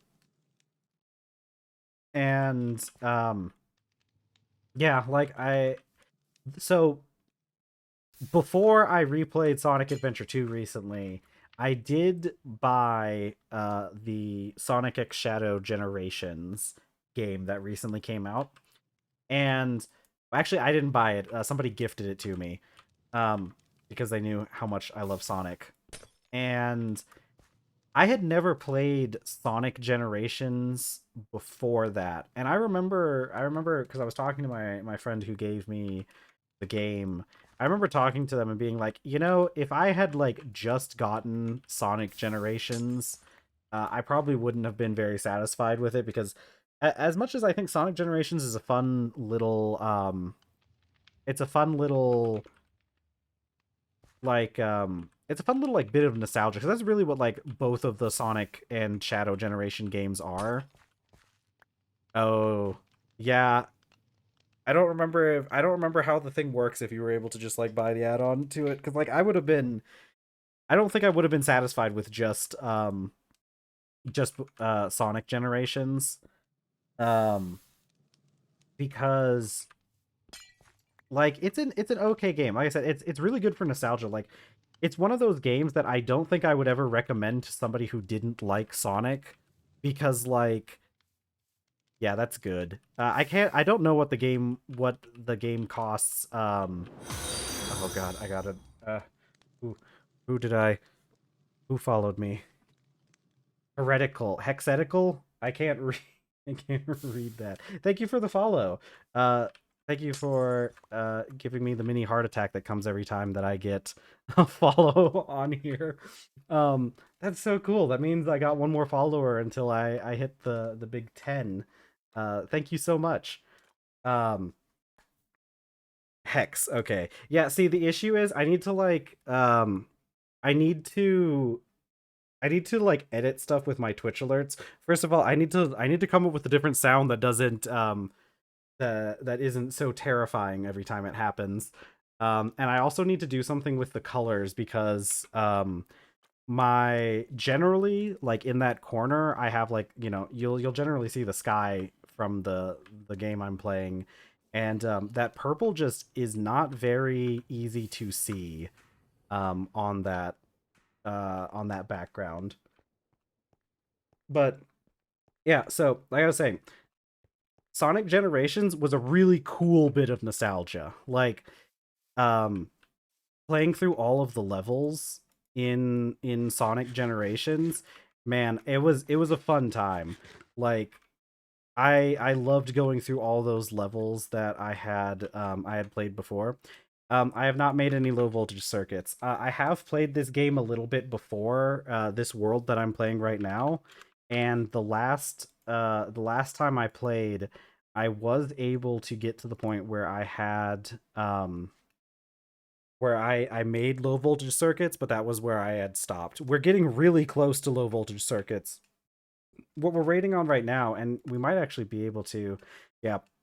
So I've got my month set up, so they're 14 days. We're waiting until February because we can't get any latex out of the kapoke trees right now. So we're waiting until February before we start working on the low voltage circuits, and that should happen fairly soon. But I need to make more soap. Be like 8. I'll do. No, I'll do. Here's my olive oil. Yeah, I do have a good portion of this. So if you're playing your own TerrafirmaGreg, mine is going to be a little bit different because I have made some small modifications to the game to customize it a little bit to my own. So that's why I'm making soap. I've got the artisanal add-on installed, and I gotta make soap to clean my things. I need lye for that. That in there. I have another barrel that's open. I know I have barrels around here somewhere. Yeah, so you caught us. I'll show you my quest log right now. You've caught us. We're pretty close to being done with the primitive age. We're working right now on, we're going to get some blue steel, and we're about to get into our tier 6 anvil. We're really close. We have the red steel that we need. I just want to get the blue steel so I can get the quests done. And we're about here, about halfway through the ultra low voltage age. And it shouldn't be too long before we can start making circuits. But anyways, so with let's see. Yeah, with Sonic Generations, that was a really fun like nostalgia trip going through all the different levels, and they did a pretty good job of picking like a really good levels, like iconic ones from the past. Although like when I played I've really mostly just played the main, like the start like 3D Sonic games. I mentioned that I started off uh playing Sonic Adventure 2 was the first game that I ever played. First ever Sonic game I played. And I did eventually go back and play Sonic Adventure 1, which I actually recently went back and I recently went back and replayed Sonic Adventure 1 because I played it before I played through Sonic Adventure 2 again before I replayed it. And I had planned on maybe getting all the achievements in Sonic Adventure 1. It's definitely not the one that I played the most. I played Sonic Adventure 2 much more. But I'll be honest with you, I went through and beat Sonic Adventure 1 and I was just kind of like, maybe I don't want to maybe I don't want to play this game all that much anymore. It's a really good game, but man, that one really does show its age. Um, and I played Sonic Heroes. Though Sonic Heroes was let's see, Sonic Colors for the DS. Yeah, I never played that one. So I stopped playing. Like I really like Sonic, but I really like only played through a very specific era of Sonic. Because I played Sonic Heroes. I remember that one being really annoying. When I was a kid, I could not beat Sonic Heroes because I could not catch the Chaos Emeralds. I just wasn't that good. But I did go back later and beat the game. By the way, did you know Sonic Heroes is just like abandonware? Like they made a version of Sonic Heroes for PC. Like you can play Sonic Heroes on PC, and it's abandonware. So like you can just go download it for free and just play Sonic Heroes. Um, I played Sonic Heroes. I played Shadow the Hedgehog. That was a really fun game that I played. I found it fun, even despite all the issues with that game. I still find it as a very fun game to play. And that was kind of it. So I didn't have an Xbox growing up. I later on got an Xbox 360, but I never got the chance to play Sonic '06, which apparently was a good thing. But I have heard that people recently have been working on remaking and like fixing Sonic '06, so I probably should go and play that at some point. Uh, let's see, what else did I play? I played quite a few of the Sonic like the spin-off games. Um, I played I played let's see, I played Sonic and the Secret Rings. I played Sonic Unleashed. And then I don't think I really played too many other ones. I also played Sonic Chronicles, which is such a weird game. Sonic Unleashed has a really good soundtrack. That is definitely true, and I think people make fun, and this is kind of the case with like a lot of Sonic games. I think people make fun of Sonic Unleashed a bit too much. Like it's not that bad of a Sonic game. It's very tonally different in some ways, but like other than that, it's not really it's not that big of a deal. Um,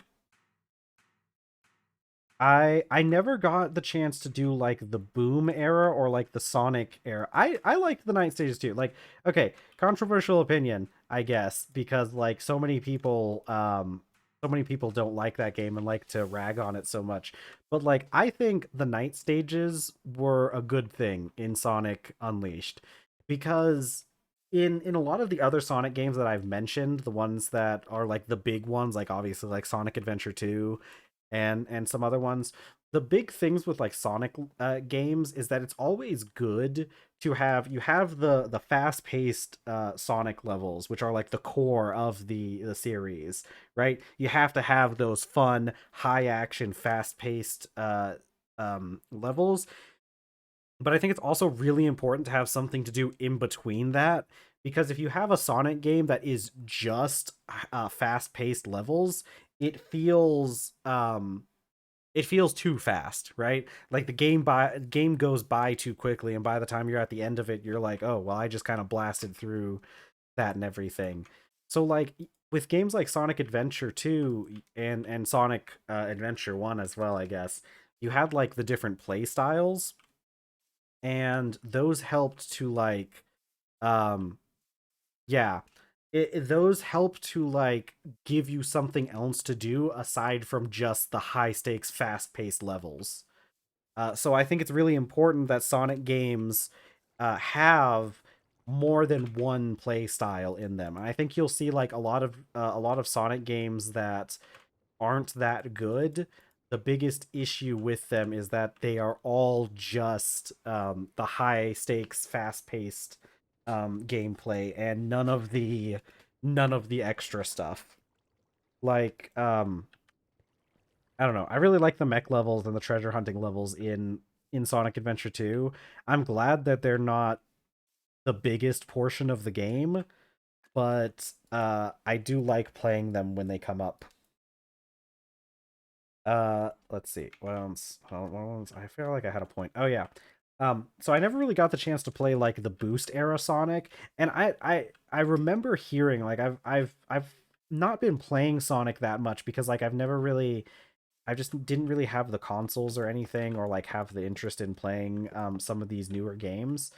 But I remember like hearing people talk about the newer Sonic games, and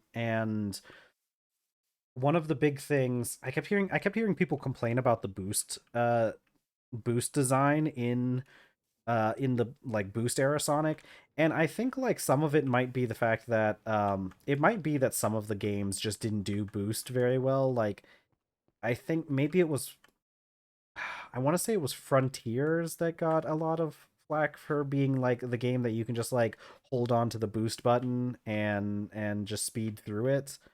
Um but my first real experience with Boost Sonic was through Sonic Generations and Shadow Generations. And I think I understand why some people don't like the boost mechanic as much, because I feel like some games in the past probably didn't do like a super good job with it, but it felt pretty good in Sonic Generations. Okay, Forces is the one that had the, yeah. I can never remember the difference between the two of them. I think Frontiers was the newer one that people said was good, and Forces was the one that people didn't like. Um, but the boost mechanic in Shadow Generations, because we're finally getting to the point where we can talk about Shadow Generations. Um, Shadow Generations, I think, does the boost mechanic perfectly, because from the limited amount that I've played with it, I feel like the boost mechanic is best when there's like specific, like, you get rewarded for knowing when to boost and when not to boost. Because when I was like playing through Sonic Generations, I tried like just doing the hold the boost button thing that people said you could do, and that didn't really work out super well. There were definitely parts of that game where if you just held the boost button, you would just die because you'd like boost off of the stage or something. So I think like that mechanic is really good and really cool, because like using the boost mechanic is cool. Like, it feels good to press that boost button and get that burst of speed from Sonic. Like, that is such a cool mechanic to have. And I think you need that extra like bit of danger for using the boost mechanic so that it can reward like skill expression, right? So instead of just holding the boost button down, you're constantly like trying to find the places where you can boost versus like places where you need to like slow down and not boost for risk of like going off the stage or something. I'm just gonna take all this graphite ore and process it. Is it just see, because like these recipes say like they have an extra chance to drop, but I don't think it does that in ultra low voltage. I've tried that. It might need higher voltage for that. So I think Shadow Generations did a very good job um of using the boost mechanic. It it felt very good using boost in Shadow Generations. Oh, okay. Yeah, I'll have to wait for that. I wish maybe they'll fix this at some point, but I hope at some point they fix the some of the stuff with EMI so that it has better, like, more accurate information, so I don't have to keep trying to like guess which stuff does actually require higher voltage and which doesn't.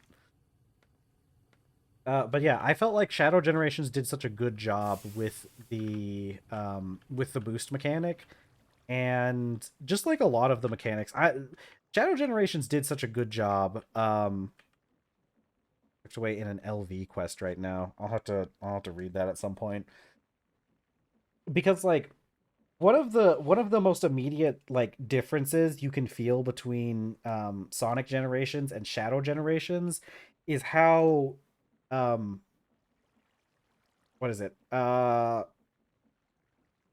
Shadow Generations has a separate button for homing attack, right? Then it's a button that's different than the jump button.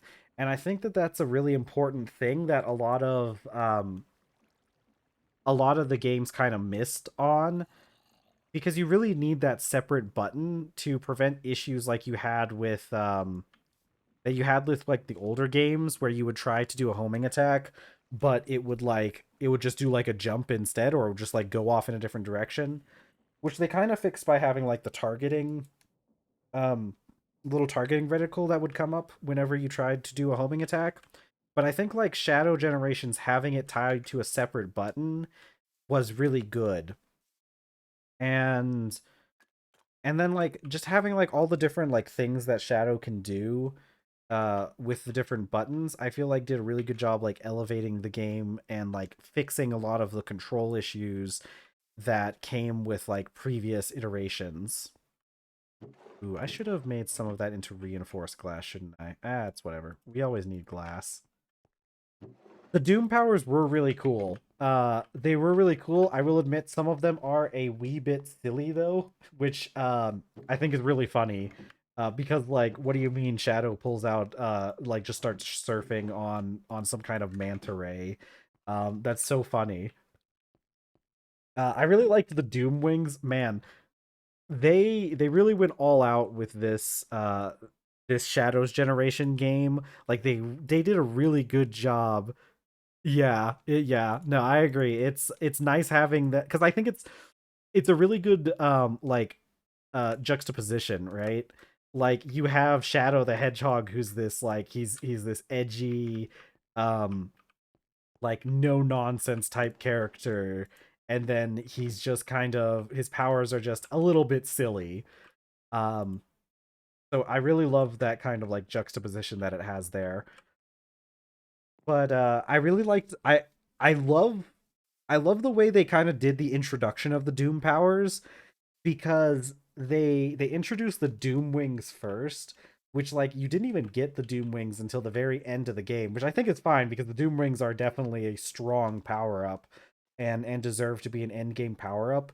But I like the fact that they showed you the Doom Wings at the start of the game because like when you go back and like think about the start of the of Shadow Generations, you start out as Shadow the Hedgehog, and like some of the first things you do is like you don't homing attack people as Shadow the Hedgehog. You just chaos control, teleport behind them and kick them, which is such a cool thing for Shadow to do. And then like you get dark angel wings at the start of the game, and that immediately tells you exactly what kind of game this is going to be, and it was such a good game because of it. Like it's probably, yeah, exactly, nothing personal, teleports behind you.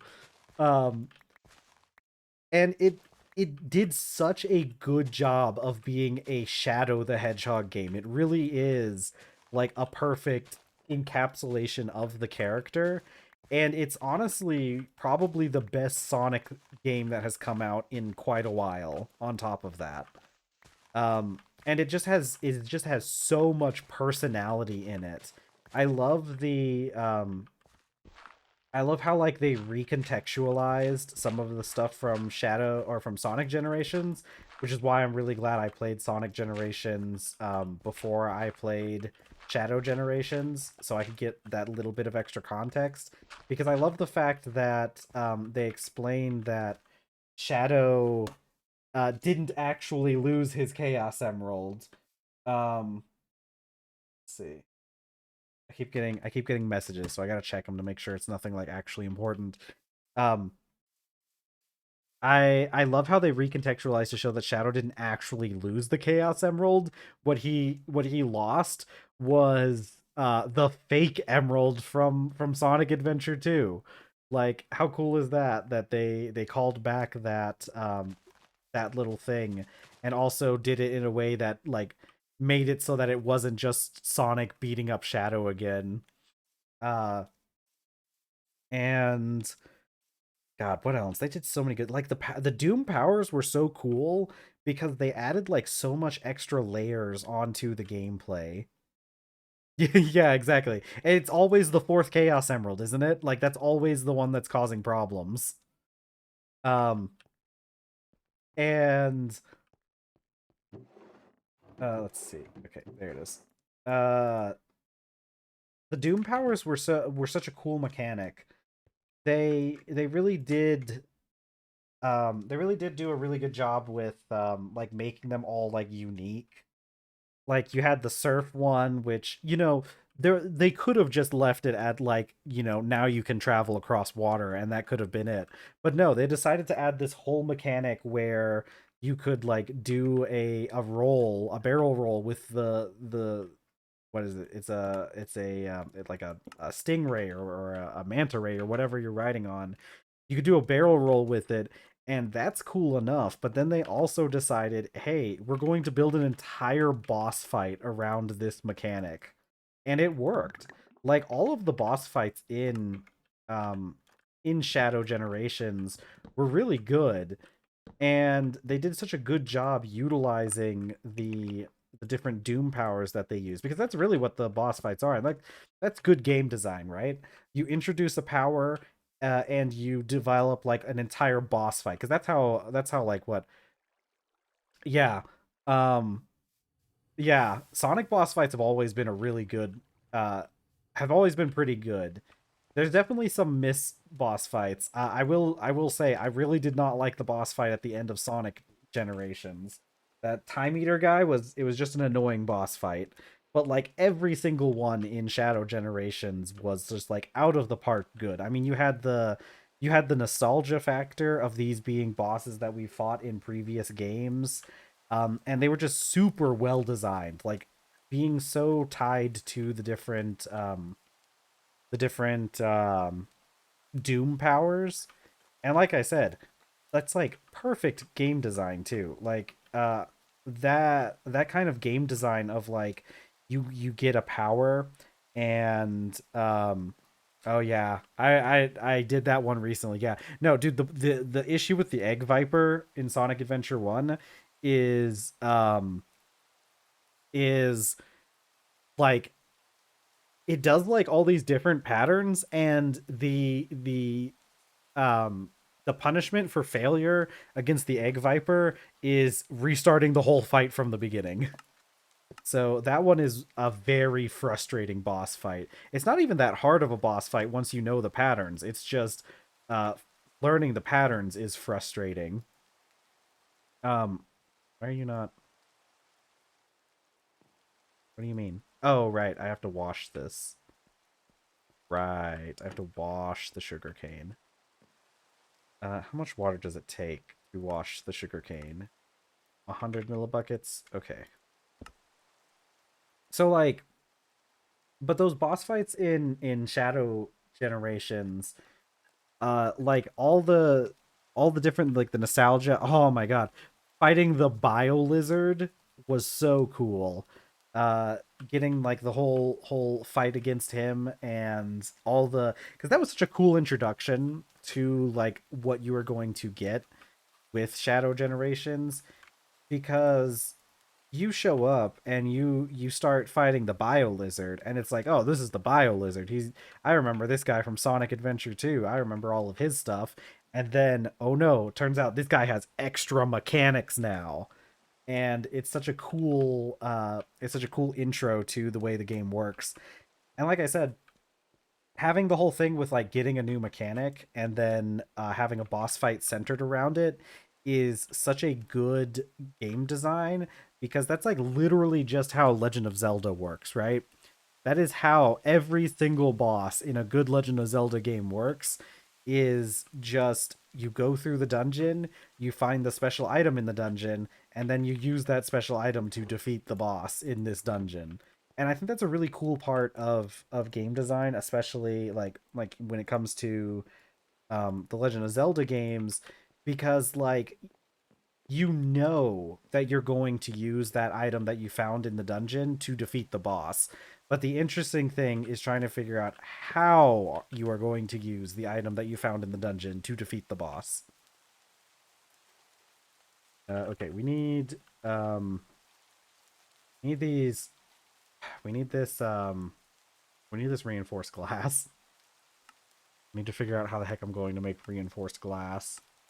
I guess I do just make it at the I guess I do just have to flatten it and do this whole soda ash thing. The version that the universe they streamlined the BioLizard stuff. Yeah. We can talk about the movie now, because I saw the movie, of course. And here's the thing. I'm gonna talk a little bit about like the whole Sonic in general, the Sonic movie franchise in general. So I personally am not a huge fan of the movie franchise, because I'm not super into the way that they depict Sonic in this one. I didn't get through the first movie, so I started watching the first movie, and I only got like partway through it, because I just didn't really like how they did Sonic. Um, for me, Sonic was always kind of that. He's super like in your face and like super confident. Like that's the big thing with Sonic. He never gives up on with like anything. And replaying through Sonic Adventure 2 really kind of like reinforced some of that ideas for me because started with the second one. I haven't seen the second one. I haven't even like attempted to watch the second one. Um but like rewatching or replaying Sonic Adventure 2 really kind of reiterated some of the stuff for me because like I I replayed through that game and I was playing through that part where um the part where Eggman has kidnapped Amy and Sonic shows up to like free her and everything, and his plan is to trick them with the fake emerald, and then he gets captured by Eggman and shot out into space and presumably to die. We all know that he gets out of it in the end, but like that scene where like Sonic is in like a capsule and is like high chance that he's going to die from this. Like there is a very like the entire mood in the room is Sonic's about to like straight up get killed by Eggman. That's what everyone believes. And what does Sonic do in this instance where he is literally staring death in the face? Um and reassuring his friends to like not worry about him, right? Like that's his main priority. And you know, I agree with you. And this is something that I take with this is something that I do with like media in general because this is also a really good point for what other movies have I watched where this is also a good point? I don't remember. I know I did this when I watched the World of Warcraft movie because I play that game as well, and I did the same thing. Whenever you're looking at like different types of media, you really do have to kind of like separate it out and look at it as like different canons. It's just I'm not a huge fan of movie Sonic in general because movie Sonic is such a like product of Hollywood. Uh he is very formulaic. It's kind of the exact same kind of character we get from almost every other movie that Hollywood puts out. Like he is the protagonist. He is the quintessential protagonist and goes through those exact same journeys. Now, I'm not going to like say that that's necessarily a bad thing, because again, we do have to remember that like Sonic and the movies, especially the movies, are really made for like younger kids. So like it's not necessarily a bad thing to have Sonic be such a formulaic character because when you're exposing characters to younger audiences, they don't have that kind of exposure to those kind of characters. So having a character be like that isn't necessarily a bad thing. It's just not necessarily my cup of tea. Something that I would not something that I would want to go out of my way to watch. Though I maybe I will go against that and do it later because I would like to after seeing the third movie makes me want to go back and kind of watch a little bit more. Because I think the third movie did a really good job specifically with Shadow. I still don't I have like different criticisms and like issues with the other characters. I think Tails was really good, actually. I think out of all of the main three, I think that like Tails was done the best. Although I will admit I don't like Tails. I don't know if it's different in the second movie because I know Tails is like introduced in the second movie, but like Tails just didn't really get a whole lot of screen time in the third movie. I guess none of them did. Like none of the extra characters. It really was the Shadow movie. Even Sonic wasn't very prominent in the third movie. Um, I'm not a I kind of go back and forth with Knuckles. Knuckles is an interesting character because like they very clearly based Knuckles more off of like the kind of like the boom version of Knuckles. I feel like they've been going which I've actually been watching the cartoon Sonic Boom recently. And they were a lot more comedic in that one, which is a pretty good cartoon. But like a lot of um a lot of recent Sonic media has been kind of pushing Knuckles as being like the more of like the meathead character, and not just like more of like a meathead. Maybe Himbo is more of a more accurate for what Knuckles is nowadays. Knuckles has been pushed as a himbo type character, and I like himbo characters. It's just weird going from like Knuckles in like Sonic Adventure 2 to like the him as like a himbo character, because like while Knuckles in uh Adventure 2 was like not like he wasn't the brightest. He definitely had like some issues where he like um didn't think things through, but he was never like really depicted as being like a dumb character.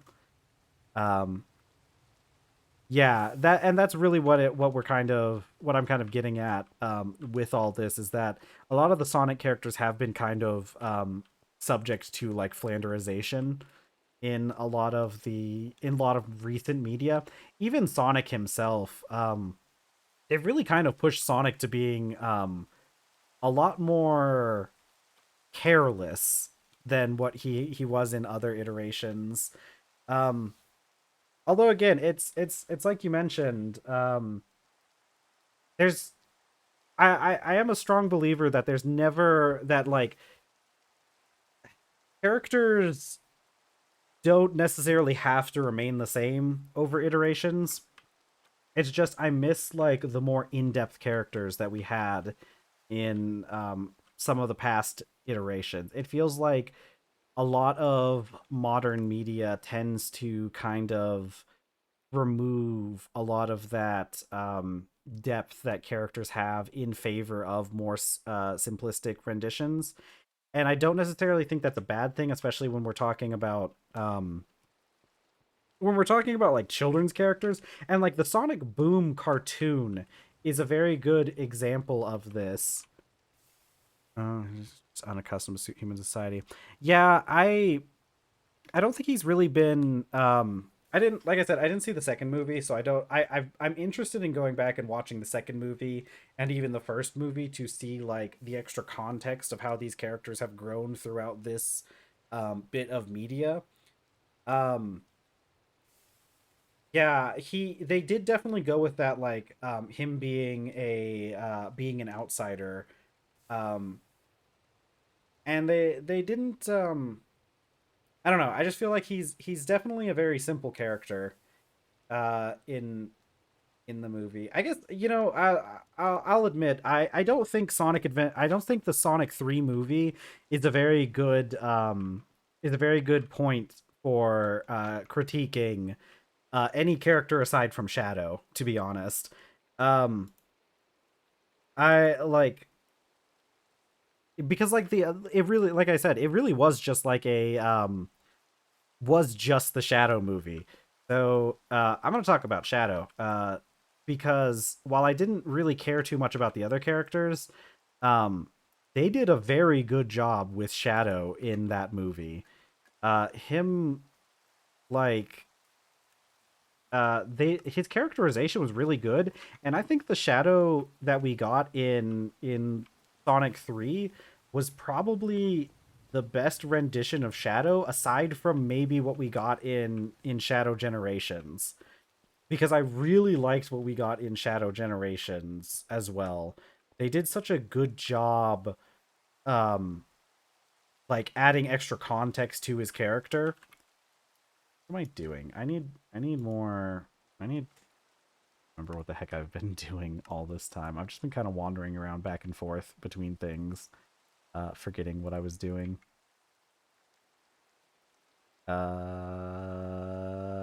Sure. Hold on. Let me think for 5 seconds. I really need that stupid bismuth. I need that bismuth, real bad, so I can make the steel. But I guess I could just make a. I guess I could just make a red steel anvil, since red steel's so much easier for me to make. Um. All right, I'll work on making reinforced glass. That's what I was doing. That's what it was. I'm going to make reinforced. I'm going to. I need to go collect some more white sand so I can make some more reinforced glass. All I'm going to put this stuff up in here. I can't put that in there. I'm going to set this on the ground. Nope, not you. There. Okay. And I'm going to go. Guess I'll put this stuff up here. Okay. I'm gonna go collect some more white sand. Okay. They really got what made the original story good and stripped away everything else and delivered the best version of Shadow in his story. I agree. I think. I think they did such a good job of. I think they did a very good job with Maria in the movie. And I think that is such an important part to getting Shadow's story right. Because Maria really is like, it's the core of his story is his relationship with Maria and her death, which like causes which like pushes his character forward. And I think they did such a good job with her. I need to plant more wheat. Plant some more wheat. Um because like because of the Shadow movie coming out, I've been like explaining to friends. I've been explaining to them parts of like Shadow and like his story and everything. And the big thing that like one of the things that people asked when I was explaining Shadow was like, what exactly is Maria to Shadow? And I always said that like, because like people who aren't fans of Sonic might have like a misconception that like Maria and Shadow are supposed to be like romantic interests, and that's not really the case. I think it's just like something that gets people on the internet, especially in the past, really liked it. I don't think that's the case anymore because of like the newer renditions of both characters, but I think in the past people kind of liked to think of it in that way. So I had to like explain to people that they're not. Shadow and Maria are more like siblings, and the movie did a really good job of that. But when I was replaying Sonic Adventure 2, I kind of realized that I see why people might think of them as like romantic would think of them in more of like a romantic capacity, because looking at Maria in Sonic Adventure 2, I didn't realize that Maria really does look like she is much older in SA2. Um so I can see why people would think that. Like Maria looks like a full adult, and I don't remember I don't think they like mentioned at all what age Maria is supposed to be in SA2, but I think she is supposed to be an adult in that game. And which kind of makes sense because like why else exactly would she be on the space colony arc if she wasn't an adult and like also a scientist that was working there? So I think that's kind of where the misconception came from. In Shadow Generations, they made her look much visibly younger, and so you understood from that she was supposed to be a child. And then her rendition in the movie was very good. I think they did such a great job with movie Maria because she really does like, and I know this because like the actress who plays her is a child. I'm pretty sure. I never looked up her age, but she certainly looks like an actual child. Um, which can be a problem sometimes because sometimes you have child characters being played by adults and it gets confusing. But they did such a good job with making Maria a child and having her be like age appropriate in that movie. And I think that's something like a lot of especially American media at times can like mess up, because like even when you look at like young adult stories, like young adult novels, there's a tendency to like have children characters be overly mature, and it can cause issues because like I mean it can be hard for like children to relate to that, but also it makes it difficult. for her to for like it makes it difficult to understand like what this character is supposed to be able to do and everything. She was there because the low gravity would help with her illness or something. I do remember hearing about that, and I couldn't remember where that was from though. Um, child at the same time there. Yeah, I remember hearing about that, but I never remembered hearing like I never remembered where that came from because I don't think that's in any of the games in particular. None of the ones that I've played that I can remember, because the original the original SA2 just really didn't have like any information about her at all. From okay. Yeah, it's been too long since I've played that game for me to fully remember uh any of the extra bits, because I know there were the extra levels where you played on the arc, but I wait, I can do this in multiple batches. I don't have to do it all like that. Okay, there we go. Um yeah, so it's been too long since I played that game to remember any of the extra lore that happened, but I do remember people mentioning that she was there for an illness, which would make sense. Um but I like that they've gone out of their way to make her look more to make her like more obviously she's a teenager, which is kind of sort of what Shadow's supposed to be too. I know that like the ages of the Sonic characters is kind of weird. Well, specifically when it comes to Shadow, because like, you know, he's 50 years old chronologically, but it's kind of up in the air about like what he's supposed to be. Yeah, what he's supposed to be biologically, and I like to assume that Shadow is 15 because um Sonic is supposed to also be 15. I know in the old like books they listed Sonic as 15, and I don't know if the movie ever like really said anything about like what his comparative age is supposed to be, so I'm just assuming that they kept with him being 15.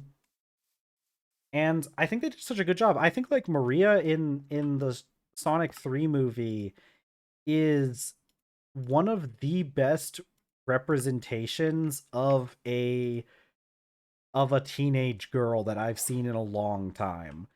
I feel like a lot of other movies don't really get it right when they try to depict teenage girls.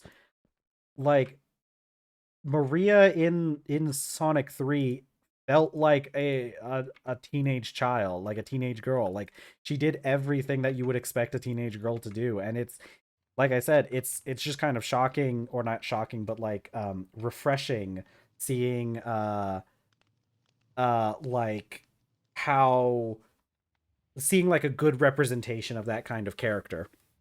And yeah, you're right. It is really cute seeing like the ways that they interacted with each other, because like they really did just act like kids, and like that's a point that they really try to uh drive through in some of the later parts, like when everything's happening and the government's coming in and shooting people. uh the the one guy in charge is like, what are you doing? Those are children. And like, he's right. Those are children. Like, I mean, not even just Maria is a child, but like Shadow is also a child who acts like a child, you know? And it's really good to get to see that, because like it's something that we don't I feel like media is very bad at depicting that stage of life in general, right? Like it's very rare that you get halfway decent representation of what it's like to be that specific life stage. And they did such a good job with this one. Hold on, let me get the bread out. Okay, I'm gonna actually I can just store those in my vessel. And there, and we're gonna go grab some more white sand. So yeah, and I've been seeing a lot of people online posting stuff like content with Maria. Yeah, I'm sure you're probably familiar with the concept that's been gaining a lot more popularity in the zeitgeist, about like third spaces and everything, and about how like a lot of that like life stage of tweenhood has been like really erased from our culture, at least American culture. I don't know, I'm sure it might be the same in like most of the rest of Western culture, just because America has such a big influence when it comes to media. But um yeah, and like the thing is like in general, and again, I'm speaking about American culture. I can't necessarily say this about like other cultures because I don't know how they work. But in America at least, there has always been a pushback specifically against girls, like girl tweens. There's always been a big pushback against like that stage of life for girls, because you saw it so much in the past with like the big example that gets brought up is like Justin Bieber, and how like just how much culture loves to mock young girls for like what they like. So it's really good seeing yeah, so it's really good seeing not only that life stage, because like you get that with Shadow as well. Like Shadow is supposed to be, he represents the more like um more masculine side of things, but I think his friendship with Maria is, it's really great also for that, for the fact that he's ostensibly a teen boy or tween boy. I feel like the depictions of Shadow when they're in the research facility and when he's with Maria, I feel like he's supposed to be younger than what he ends up being depicted as like later on. I feel like he's more in like that tween stage. And I guess there is like a time skip in the movie as well. Um so he probably is supposed to be a little bit older than we see him at the start. But I think their relationship is such a good relationship and such a cute one, that they're able to do all these things that like tweens did. And also because you have to think about like the Ark incident is always perpetually 50 years before whatever time it is right now. Um, and if you think about it, if we accept that the Sonic movie is supposed to be in, taking place roughly in our current time, yeah, that is, I have heard people float that theory around, which would be, yeah, and it would also explain why he comes out being a lot more mature. I personally think that he may have not been fully conscious, but I do think he was like, hmm.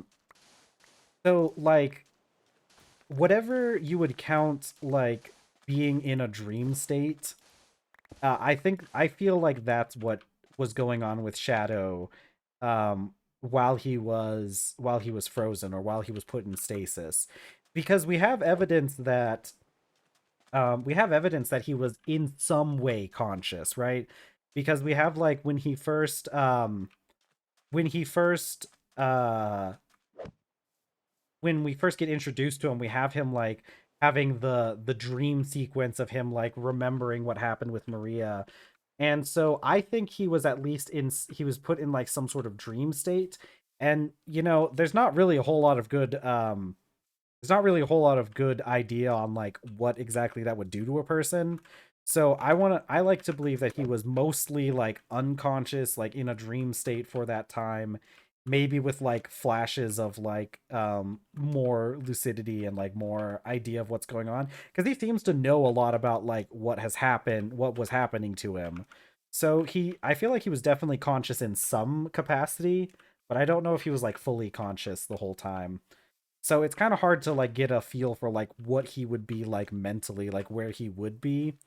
And I think it really would be, because I know there's like the ideas of dreaming and whatnot. We have like psychology doesn't like fully understand dreams very much. Like we don't have a full understanding of what it means to dream and like why we dream. And I know like a lot of the popular theory right now is like dreaming is a way for us to like process things that have happened recently, right? We have dreams about like things that are causing us anxiety, or we have dreams about things that we are currently doing and working on. And that would make it pretty, that would, even just that would be pretty traumatic, looking at it like from what Shadow would have experienced. Because if that's what's going on, he was probably kind of stuck in that moment of what had just happened, right? Like what else, if you're completely cut off from the rest of the world, what else are you going to dream about aside from like that most recent trauma that has happened? So it's interesting things to think about. Like obviously we don't have a full idea. It's just us speculating, but it's very fun to think about exactly what would have been happening with Shadow while he was in stasis. Yeah, exactly. And that's like really on brand for Shadow, because that's kind of like what was happening to him in SA2, right? Like that's kind of hold on, readjusting my seat. Would have been because like we get that intro to him when he's at the start of Radical Highway, where he's just constantly remembering that moment, because that would have been the like for Shadow that happened like just a few moments ago, like however long in between that happening and him getting put into stasis, that was like not that long ago for him. uh and so yeah, he never even really had time to process it aside from whatever he got while he was in that dream state. um but let's see, they did a really good job with like not only just like Maria, hmm, um because you had Maria, uh and she was such a good character, but I feel they did a pretty good job like changing some of the story too, and like and having Shadow himself, because they did make quite a few changes in the movie. And at first I wasn't a huge fan of a lot of the changes they made, but I think like they did a pretty good job with the changes that they did make. I wasn't a huge fan of the change to make the Ark be like just a normal government facility and not a space colony, because like that is such an important part of the Ark, is it being the space colony Ark. But I think like the way that they changed it worked out pretty well. Having the Eclipse cannon be a separate thing that got launched later uh kind of helped make some of the stuff that like Gerald Robotnik did. It made it make a little bit more sense. And I think like with the canon that they were going with in in the movies, it definitely made a lot more sense for them to do it the way that they did. And I mean like the whole movie was table pour. How am I going to do a table pour? I think I can do that on top of, wait, is it, no, it's not. Hold on. I gotta, where is it that it tells me? I know there's a thing that tells me about glass making somewhere. Uh, okay. I was going to show in the TFC guidebook. Okay, cool. I'll look into the TFC guidebook then. Okay. While I'm looking at that, uh, but it was such a great it was such a great movie from a fan service perspective. They really knew what they could do to like get everybody hyped as possible, because like um you had like the first scene with Shadow where he takes off on the motorcycle and has a gun, and it's literally just a direct reference to Shadow 06, or what was it? Oh, yeah, I guess it was the 06 game. From the Shadow the Hedgehog game. And you had man, when Live and Learn by Crush 40 started playing, that was such a big hype moment. The Akira slide, yeah. Um the when Live and Learn started playing, I just, man, I do not know, I don't know what is going on with with the rights to those songs, like whatever Crush 40 has on them, because it was really sad that they only played it for like, it was only like 10 seconds of Live and Learn. It would have been so cool if they could have played the whole song during that fight. No, hold up. Oop, there we go. Okay. Let's see. Products and panes.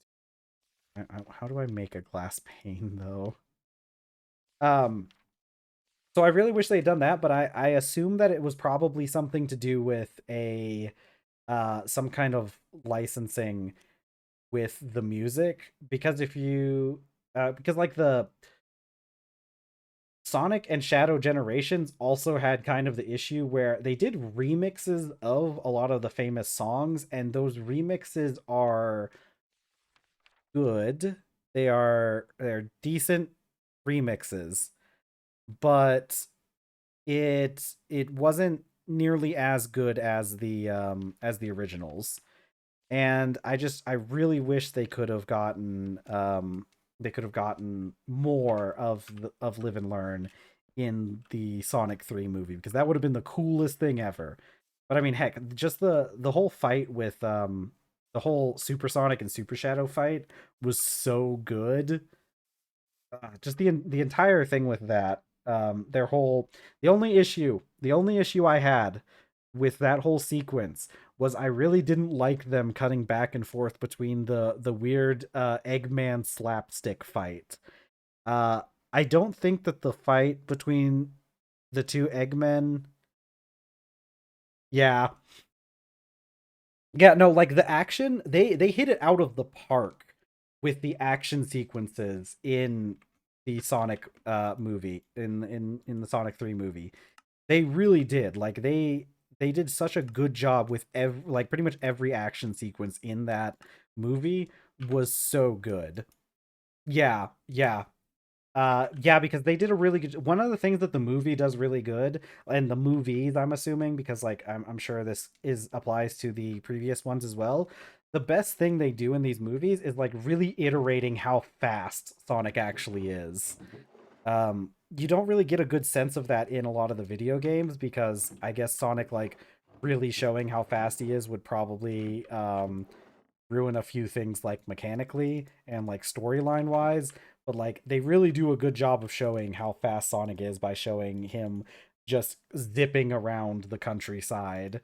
And like I think it's because like the Sonic movies very obviously take place like in the real world, whereas like the Sonic games sort of don't.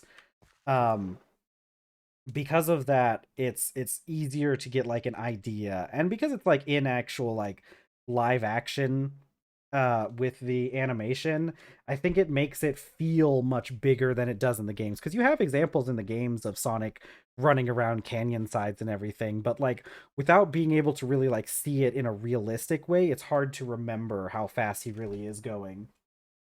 1 second.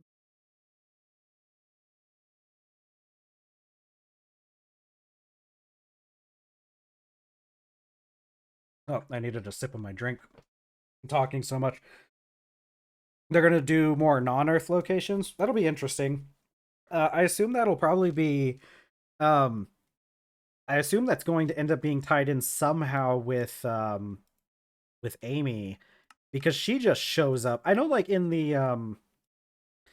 this canon, I know Sonic's not from Earth either, and I assume the rest of them probably aren't.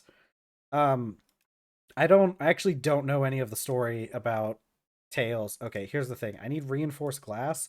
I actually need soda ash for it. Yeah, no, the post-credit scene was so cool. Uh like the whole Metal Sonic, and then like Amy showing up and destroying them. Oh man. Okay, soda ash. How the heck do I get soda ash? I need to go to the ocean for a bit, I think. I need to go swim in the ocean. Um that was that was like the most hype in credit scene I've seen in a long time. Having Amy show up, uh, man, I'm excited to see what they do with Amy, and I hope I hope they do her well because she really deserves it. What I'm hoping is this is my like prediction. Let's see, might do a version of the metal virus. Uh, Maybe. Yeah, I do remember hearing. I'm not super because that's the comic books, isn't it? Um, I'm not super duper up to date on the comics, although I do have some comics I can talk about. Because I did read some of the Sonic comics, and I can talk about that later. But so my hope with Amy in for the movies is I'm kind of hoping that they go with this route um of Amy like having like knowing about Sonic and um like kind of idealizing him at first as like this is the legendary hero Sonic, right? But then I'm hoping that she like turns away from that and kind of realizes like, oh, I'm just as if not more competent than Sonic because I'm it seems like Amy is like um probably pretty experienced already at this point. Uh so I'm hoping because like there's a couple different ways they can go with Amy, and one of those ways is doing the thing where Amy is um they can do the thing where Amy is like in love with Sonic from the start because they can go with like the traditional route of Amy being like a Sonic big like Sonic fangirl and that being like most of her personality.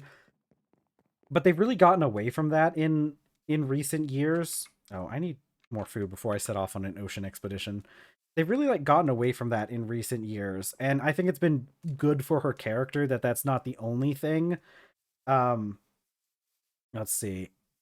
The murder. You know what? I need to play that game. I That's one of the ones that's on my list because I haven't played that one either, and I heard that everybody really liked that game. What was it? The Murder of Sonic the Hedgehog or something.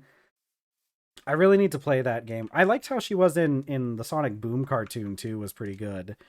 Um, so I do like that angle. I'm but like the thing that I'm worried about with Amy is that they might try to go with like some old tropes and have her be like very very like against Sonic at the start and being like, very much like a very like kind of like completely wanting to do it all on her own and everything. And it's kind of a played out trope at this point. So who knows, maybe they'd be able to do it well, but I'm hoping that they go with oh yeah, that does sound really fun. Um I'm hoping they go with an angle of her like starting off uh kind of idealizing Sonic and then like shifting into like being more of her own, being more confident like as her own. I Because I what I'm really wanting is like a combination of the tropes with Amy because Amy really goes from being like completely like the more competent one or like the more mature one, especially like with her iteration in like Sonic Boom, and being like the fangirl. They kind of go back and forth with those kind of concepts with her. And since it's like a Hollywood movie, I'm kind of expecting them to go with the more like competent at the start. Um, did they? I didn't like I said, didn't see the second one, so I can't speak too much on how Tails is. Yeah, if they already have Tails being like that, it really would be just even more overplayed to have a second character be kind of the exact same thing. I like the idea of Amy being kind of starstruck by Sonic at the start and then realizing that she is just as competent as Sonic. That's what I'm thinking. That's what I really hope for with Amy because I think that's like a really cool bit of character development and a little bit of a subversion of some of the tropes that tend to be around Amy as a character. Because I think like the trope of like um, having them be super competent at the start and be like opposing the hero and that, and like of course the lesson that you learn, like the character growth you get from that, is them like learning to um rely on others, which is a good trope, but it's definitely one that's been done a lot. These little cows, I love these little guys. Are you so small? You are smaller than the other ones slightly. I love this guy. So I think Amy would be the perfect type of character to do that kind of arc with, because you have like the established let's see, it would also help establish Sonic's reputation and role among other yeah, because you know what I'm hoping, okay, so I'm gonna go even further with my like headcanon hopes and dreams with this. What would be so cool is if Amy comes to Earth to seek Sonic because she somehow has like gotten word of like him like and his exploits on Earth somehow, or like maybe he was legendary, like there was some kind of legend about him before that. So Amy comes to Earth seeking the legendary hero, and then like I want them to be on equal footing as far as like power goes. Maybe Amy's not able to use the Chaos Emeralds, and so that's like the only real big difference. Um, but I'm hoping that Amy is like part of some kind of like resistance force, like some kind of rebellion on. I'm assuming they're still calling it Mobius. Um, because like that's kind of like that's what they do in like the comics, right? And even like a lot of the games and everything. It's like this it's these rebel forces always fighting against typically Eggman. Um and so I think it would be really good if they had that, yeah, if they had like Mobius being like taken over by some, it could even be like an alternate version of Eggman, like realistically there could just be an alternate version of Eggman on Mobius, and then we could probably get some kind of thing with that. Although I do remember hearing that that Jim Carrey might not be coming back for the role of Eggman, so it would be a good time to like have a different villain. So I think that would be the best case scenario, would be like um have Amy trying to find Sonic so that to bring him back to Mobius to fight.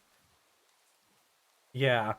I mean it's you've got characters that are dealing with the multiverse anyways. You can do kind of whatever you want with them.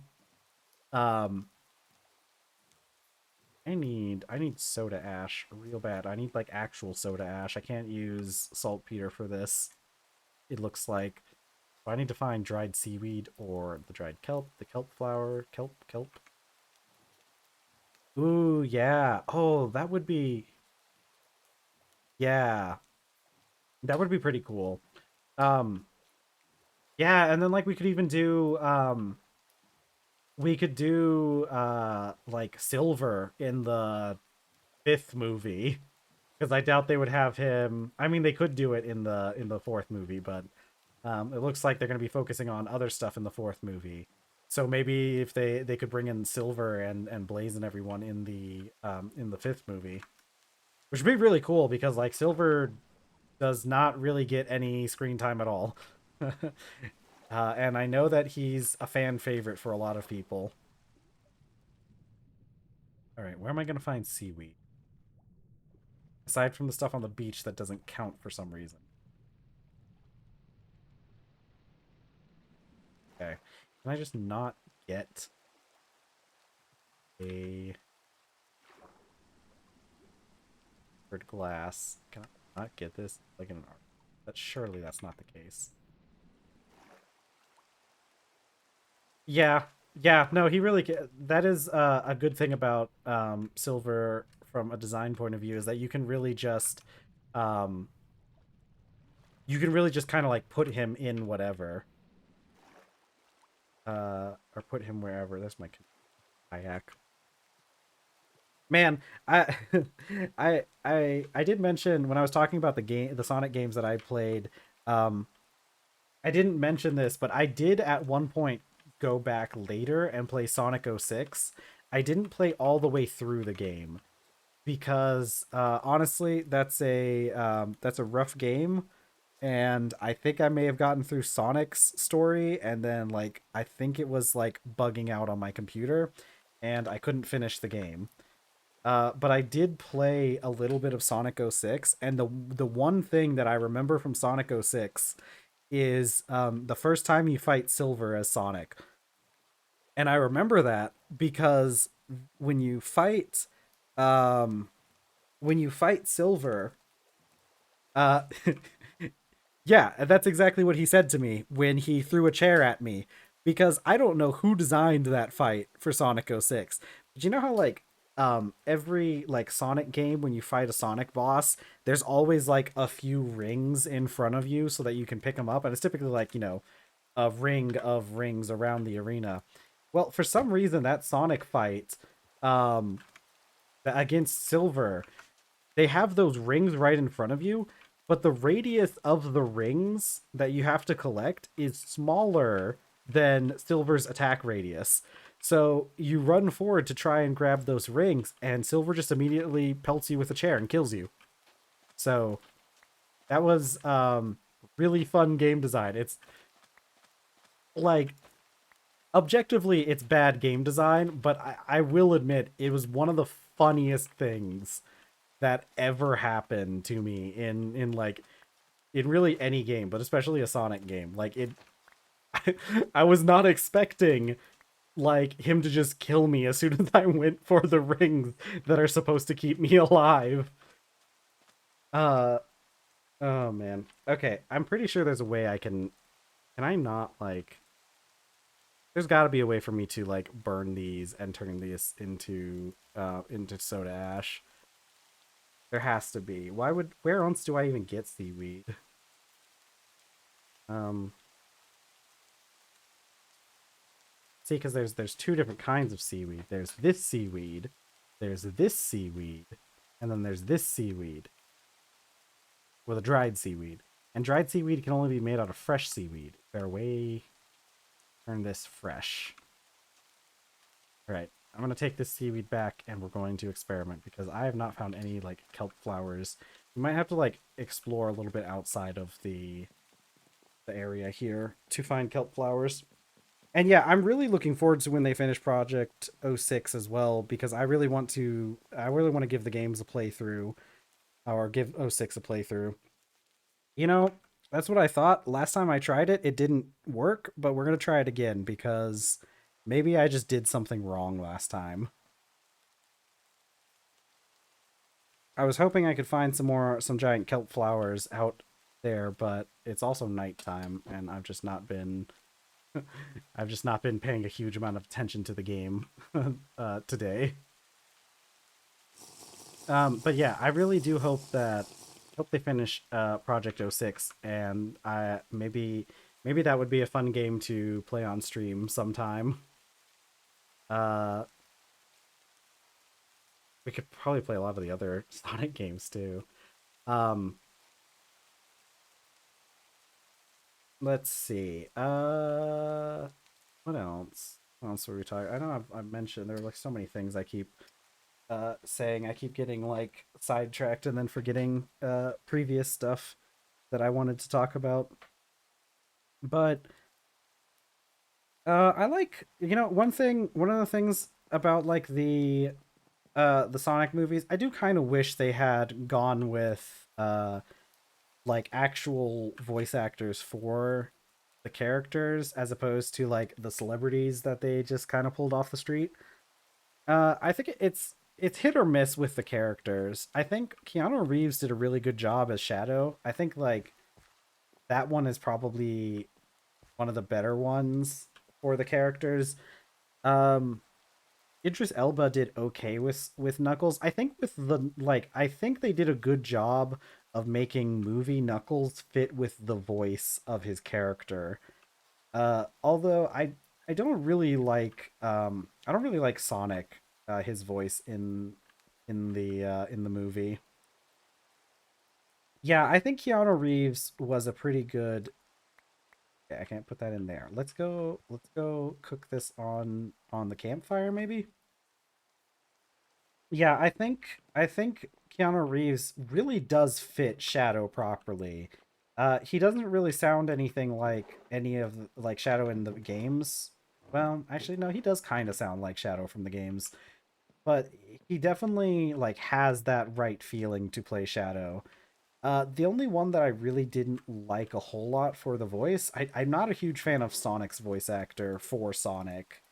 Um, although again, to give credit where it's due, with the changes they made to Sonic, he definitely fits. See, I can't put seaweed on the fire pit. Okay, we're gonna take you to the charcoal forge then, if you won't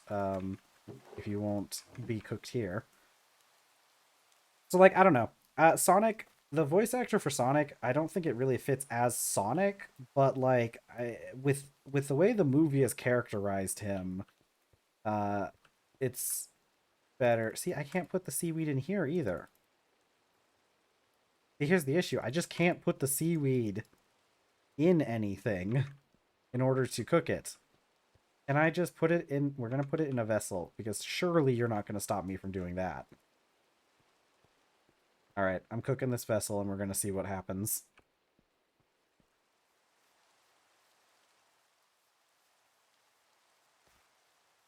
Okay, that in there. And then I'm going to go collect a couple pieces of straw. Oh, I remember one of the things I wanted to talk about. There was a a Sonic comic that I read a long time ago. And it's the only Sonic comic that I've read through. And the main reason I've read through that comic, did I have it in my kayak? Oh, it's right there. Okay, good. I just didn't recognize the icon. Um, so the only Sonic comic that I read, I don't even remember what the name of this arc was, but the comic opens up with it's 30 years in the future. Okay. Um, we're 30 years in the future, and it's a newscast about what's happened in the past like 30 years. So our news anchor explains to us that this is the 30th anniversary or whatever of the events that she's talking about. And the oh, do I have to get hold on. I gotta move my frames around. What happened to my hold on. I think I have to make more frames for the beehives, don't I? Uh yeah, because these don't even have the frame. I need to move the frames from I need to move the frames from the ones over here. Let me go make some frames real quick. Maybe I need to go chop down a tree for that. So our story starts off 30 years in the future. Newscaster is telling us is getting us all caught up on what has happened in the past 30 years. So around 30 years ago, the freedom fighters were fighting Eggman, and mysteriously, Sonic disappears. Nobody really knows what happened to Sonic or where he went, but Sonic has disappeared. And as soon as Sonic disappears, the rest of the freedom fighters are not able to yeah. Yeah, okay. That is a point in this sort of. Um so the freedom fighters are not able to stand up to Eggman by themselves, and they eventually end up losing the fight, and Eggman takes over, and Eggman sets up his little totalitarian regime, right? Eggman sets up the Eggman Empire, and it's bad. Everybody is all oppressed and nobody likes it. and it's not doing very good. So then Shadow shows up, and I don't know exactly why. It didn't I don't think it ever explained exactly what happened and like um why this happened, but Shadow shows up and just decides to defeat Eggman, and he does, like single-handedly, which is like really funny when you consider how um the Freedom Fighters weren't able to defeat Eggman uh combined, but for some reason Shadow just walks in and defeats Eggman. Now, you would think that this is a good thing, right? You would think that now that Eggman is defeated, we can go back to peace and everything. But no, Shadow overthrows Eggman so that he can set up his own totalitarian dictatorship government, which includes him forcing Sally into a political marriage to like save face with the people or something. And then, dude, Shadow starts like setting up like secret police and like a surveillance state. Like he has like um he has a group of like secret police called like the Dark Hands, which are his like his police force, and then you have like the Dark Eyes, which are his like surveillance group, and like everybody's miserable again. Like it's literally that meme from Megamind where everybody's like, we're saved, and he's like, I wouldn't say saved, I would just say under new management. And so everybody everything's like just the same. uh and so then Sonic mysteriously shows back up. Like he whatever happened to him, I don't think it's even ever explained what happened to Sonic in the intervening time. um but Sonic comes back, reforms the Freedom Fighters, and defeats Shadow. But like the funny thing is, he's not even able to defeat Shadow. Like the Freedom Fighters combined aren't able to actually defeat him. They use like some kind of trick, and they like and use like a chaos trap or something to like freeze Shadow. Like they bind him in like a like chaos fire or some weird thing and like seal him away underground. And so the the events of the comic, and I'll be real with you, I don't really remember a huge amount about how this comic ends, and if I remember correctly, it's not very interestingly. But like this first comic is like the 30-year anniversary of all that happening. In this meantime, Sonic has married Sally, and him and Sally are the ruling monarchs of this place, and they have like two children together as well. And the start of the comic is them celebrating the 30 years since they overthrew Shadow, I guess. And during the celebration is interrupted by the remnants of Shadow's secret police force who attack Sonic. Like they literally shoot like a missile at him. And they attack the celebration so that they can cause a distraction to break into Shadow's prison and free him. And I only got the opportunity to really read the first comic. I went back later and read some of the other ones, and I'll be real with you, this comic does not end very interestingly compared to how it starts, because like the real thing that happens is like I think Chaos shows back up and starts like rampaging through the city, and they have to like team up to defeat him or something. So like nothing ever really comes from Shadow's weird totalitarian dictatorship that he started at some point. Okay, this this seaweed is still, the seaweed refuses to turn into soda ash, so we're gonna have to figure out something else. Unless I might be able to go into Cube.js and um fix the recipe or something, because I feel like this isn't how this is supposed to be. I feel like this seaweed is supposed to be able to be turned into soda ash.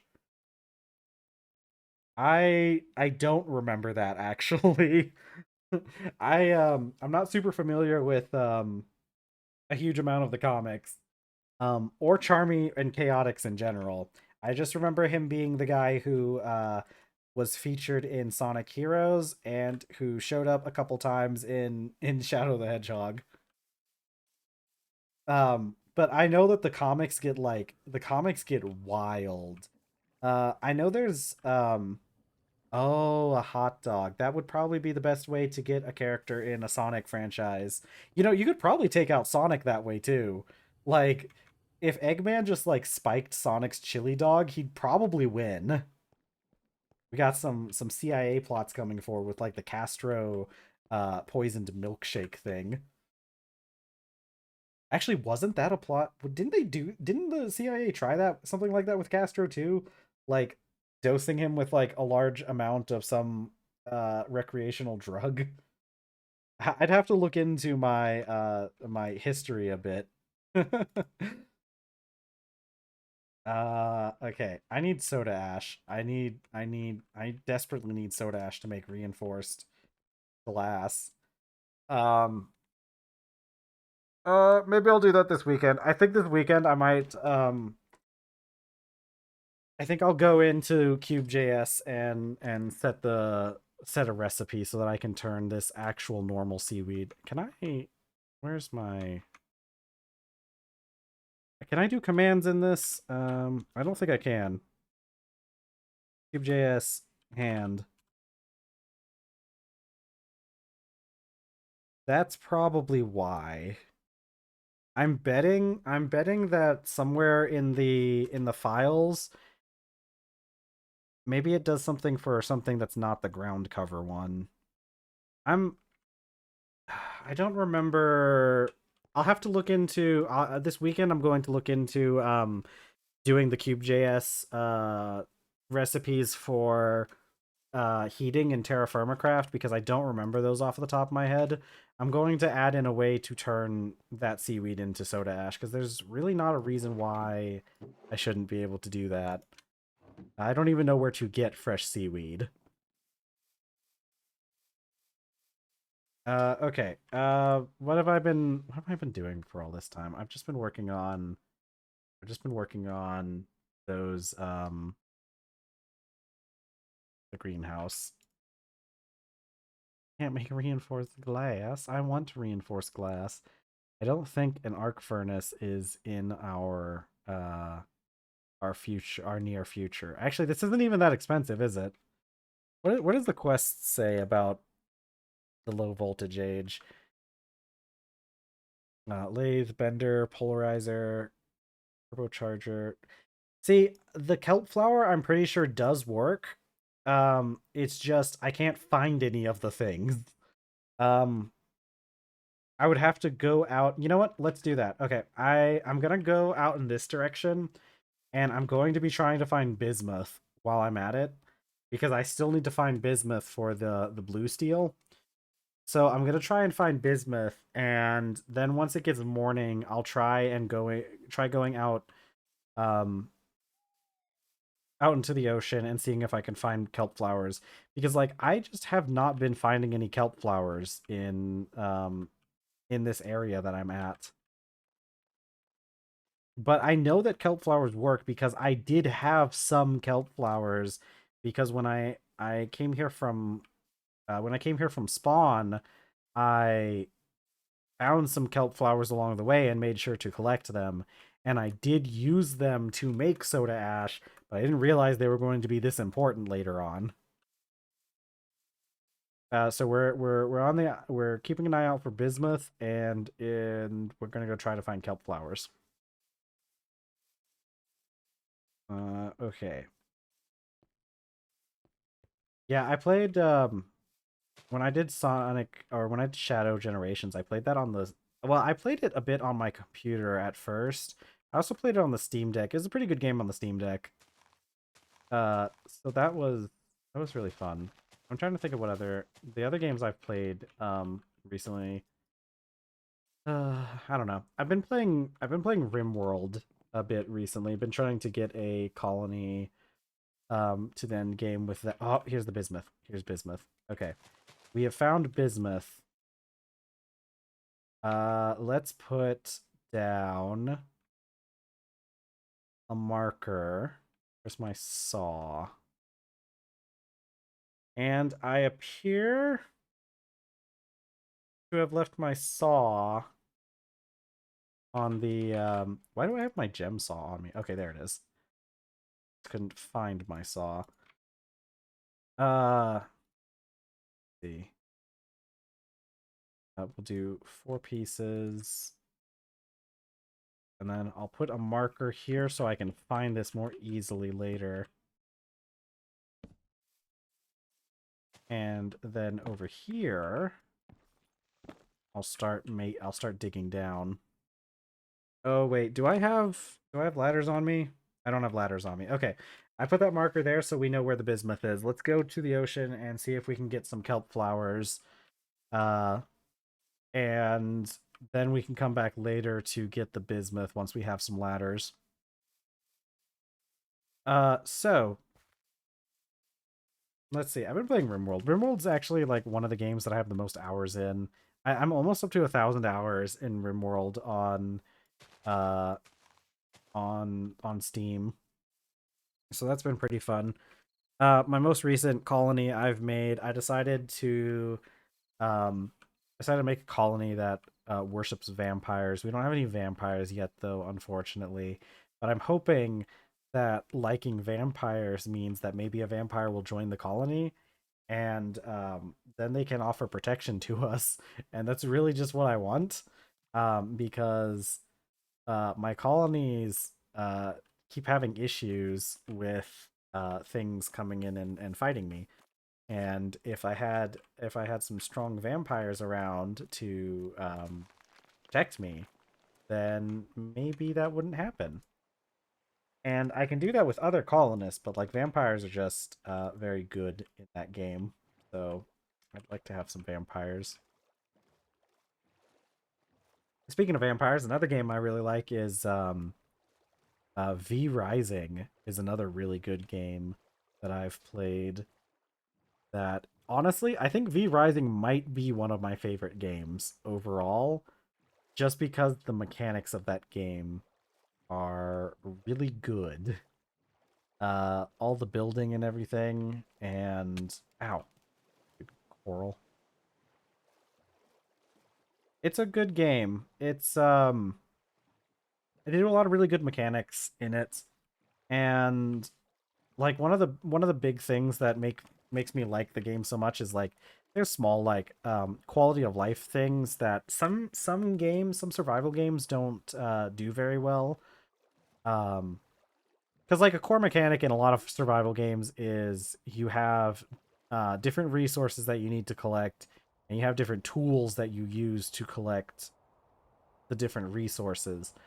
Well, in V Rising, it turns out you're a vampire, and vampires are strong enough to collect resources with whatever they want. So, like, yeah, it might be more efficient to use an axe to collect rocks, or not to collect rocks, to collect wood, but you don't need an axe to collect wood.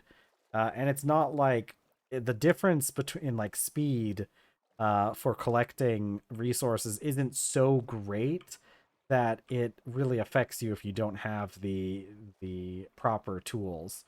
So like, you know, you can collect trees with a sword. You can collect ow, ow, ow. Okay.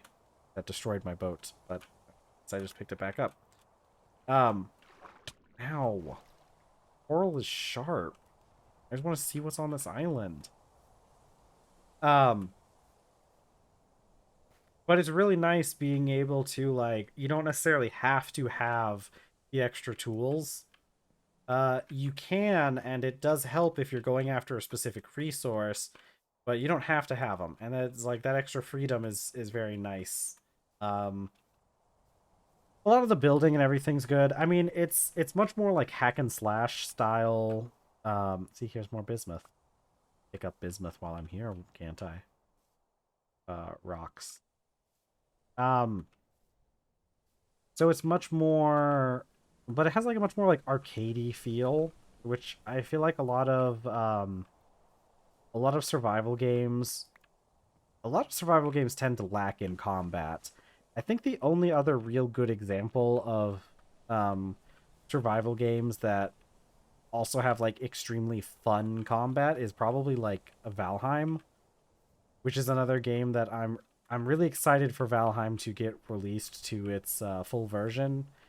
I played it a lot when it first came out, and I've played it a little bit in the in between, but I really want to play it when it comes out to its full version because the combat is really nice, and I like a lot of Valheim's another great example of a game that like knows the genre and has improved upon like a lot of the mechanics and stuff. That's one of the best things about new games that have been coming out is like a lot of it's been really streamlined. Like in Valheim and V Rising, when you build things, the stuff gets built instantly, and you can destroy things to get back 100% of the resources. Now there's a lot of different criteria for where you can build, but you're not like limited. You don't have to like worry about like making a mistake. Oh, let's hope there's no one in here. There isn't. An interesting little spot. Um, but you don't have to worry about like being inefficient or like making a mistake because you are new to the game and not and like wasting resources because of it. It was really nice.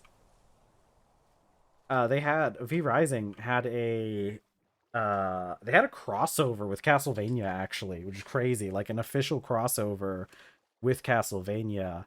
So they have like uh items that are inspired by the games, and I mean Dracula's in the game too. Yeah, it's a really cool crossover. Dracula is in the game somewhere. I guess I think he's a boss that you can fight eventually.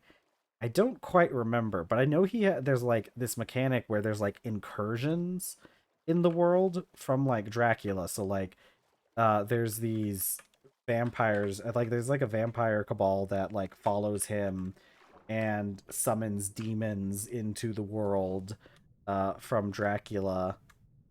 And it has a really big mechanic with it where you you get like ancient weapons that have like special powers, and you can restore them with the special resources that you get from the incursions. And there's a lot of other things tied to your character power with those things, so it is really cool. Okay, I think I see some stuff out there that might be the kind of help we're looking for. I think those branchy looking ones are the kind of kelp we need.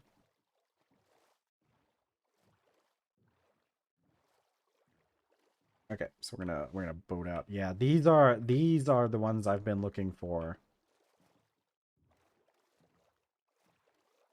Okay, we found kelp flowers. I don't think I can I grow these? Is that a thing? Like growing kelp flowers?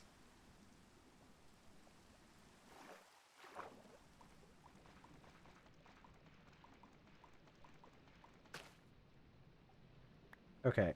I'm gonna try harvesting this one and seeing if I can I want to see if I can take some of this back and plant it at one of our oh, okay, so I just go straight through this on it.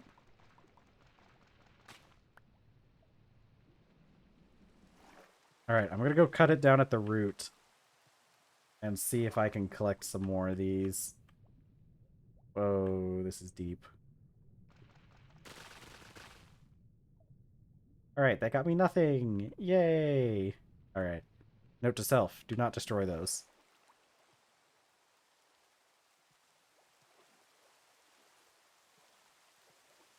Wait, I'm gonna go grab my kayak before it floats away. Yeah, we'll collect several of the kelp flowers. I don't know how much we're going to maybe I should calculate how much we need. I can stand on this kayak. So we're covering an area that is 5 by 6, which means it is 30 blocks, which means we only need to make 4 pieces. We only need to do this rooftop 4 times. But we also need the door. Okay, but that can be made out of regular glass, so that doesn't matter. So we need to do this 4 times, which means we need at least 12 pieces of glass. So we need at least 12 kelp flowers to do this. Let me put these off to the side. Oh yeah, this is a big section that has all these kelp flowers that we were looking for. So we're gonna have to come back here later when we need more. And this is the same. So we really do need the hoe to harvest these. All right, man, I can't wait until we get plastic and I can get diving gear. There's so many things that I need to do underwater in this pack.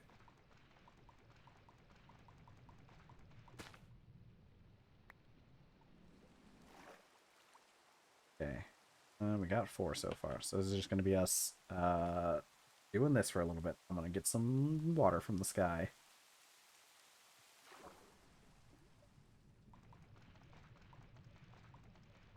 Got half an hour left in stream. I think I might be able to finish the greenhouse by the time we're done. And then I think with the bismuth that we found back on the island, once we make a bismuth mine, I think we'll have enough to make the blue steel that we need for the quest. And we should be able to get to... we should be able to finish all of that tomorrow. So we'll be there by the end of the week. Okay. I'll probably collect I might go over a little bit, but that's because I'll collect all the flowers that are on one plant. I don't know if these flowers grow back. I'm kind of assuming they do. That one looked... Oh yeah, I'll collect this plant and this should give us more than enough. Oh, actually, there's 2 plants next to each other, so I'll collect these 2 plants. That way we have a little bit extra. Okay.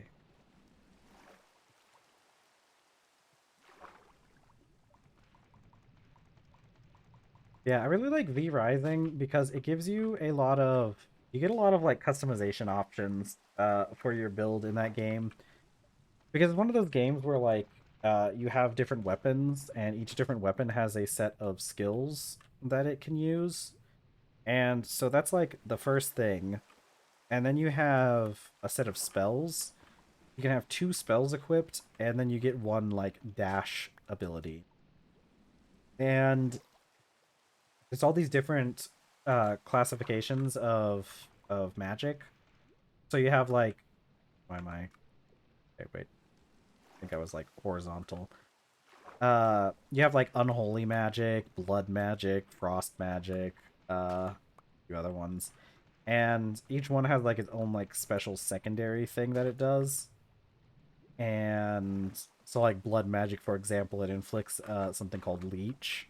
And if you attack an opponent that has leech, like, that has been afflicted with leech, you restore some of your health. Yeah, like I said, it's very much like a hack and slash type of game. So Diablo was probably a pretty big inspiration for it.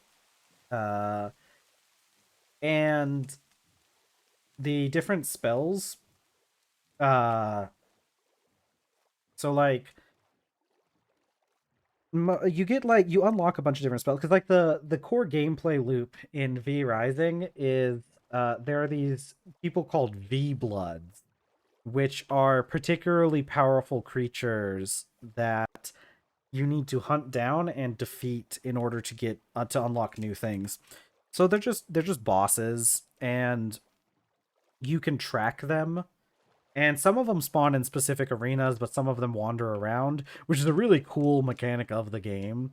Because like most of the bosses I think spawn in like specific areas and have like a very small zone that you can find them in, but some of them patrol. And let me tell you, the game does not necessarily put them in level appropriate areas, because the whole map is uh separated out into different like zones which are have like rough levels attached to them. And um the cool thing is, hold on, is this our island? I thought it was, this is like a further part of our island. I think we left from over here. Yeah. um But the cool thing is, like, some of these guys patrol, and they're not necessarily like, sometimes you will find opponents that are like massively over leveled for the zone. And like the starting area, it's the starting area. You're low level when you're there. But there's this guy called Tristan the Vampire Hunter.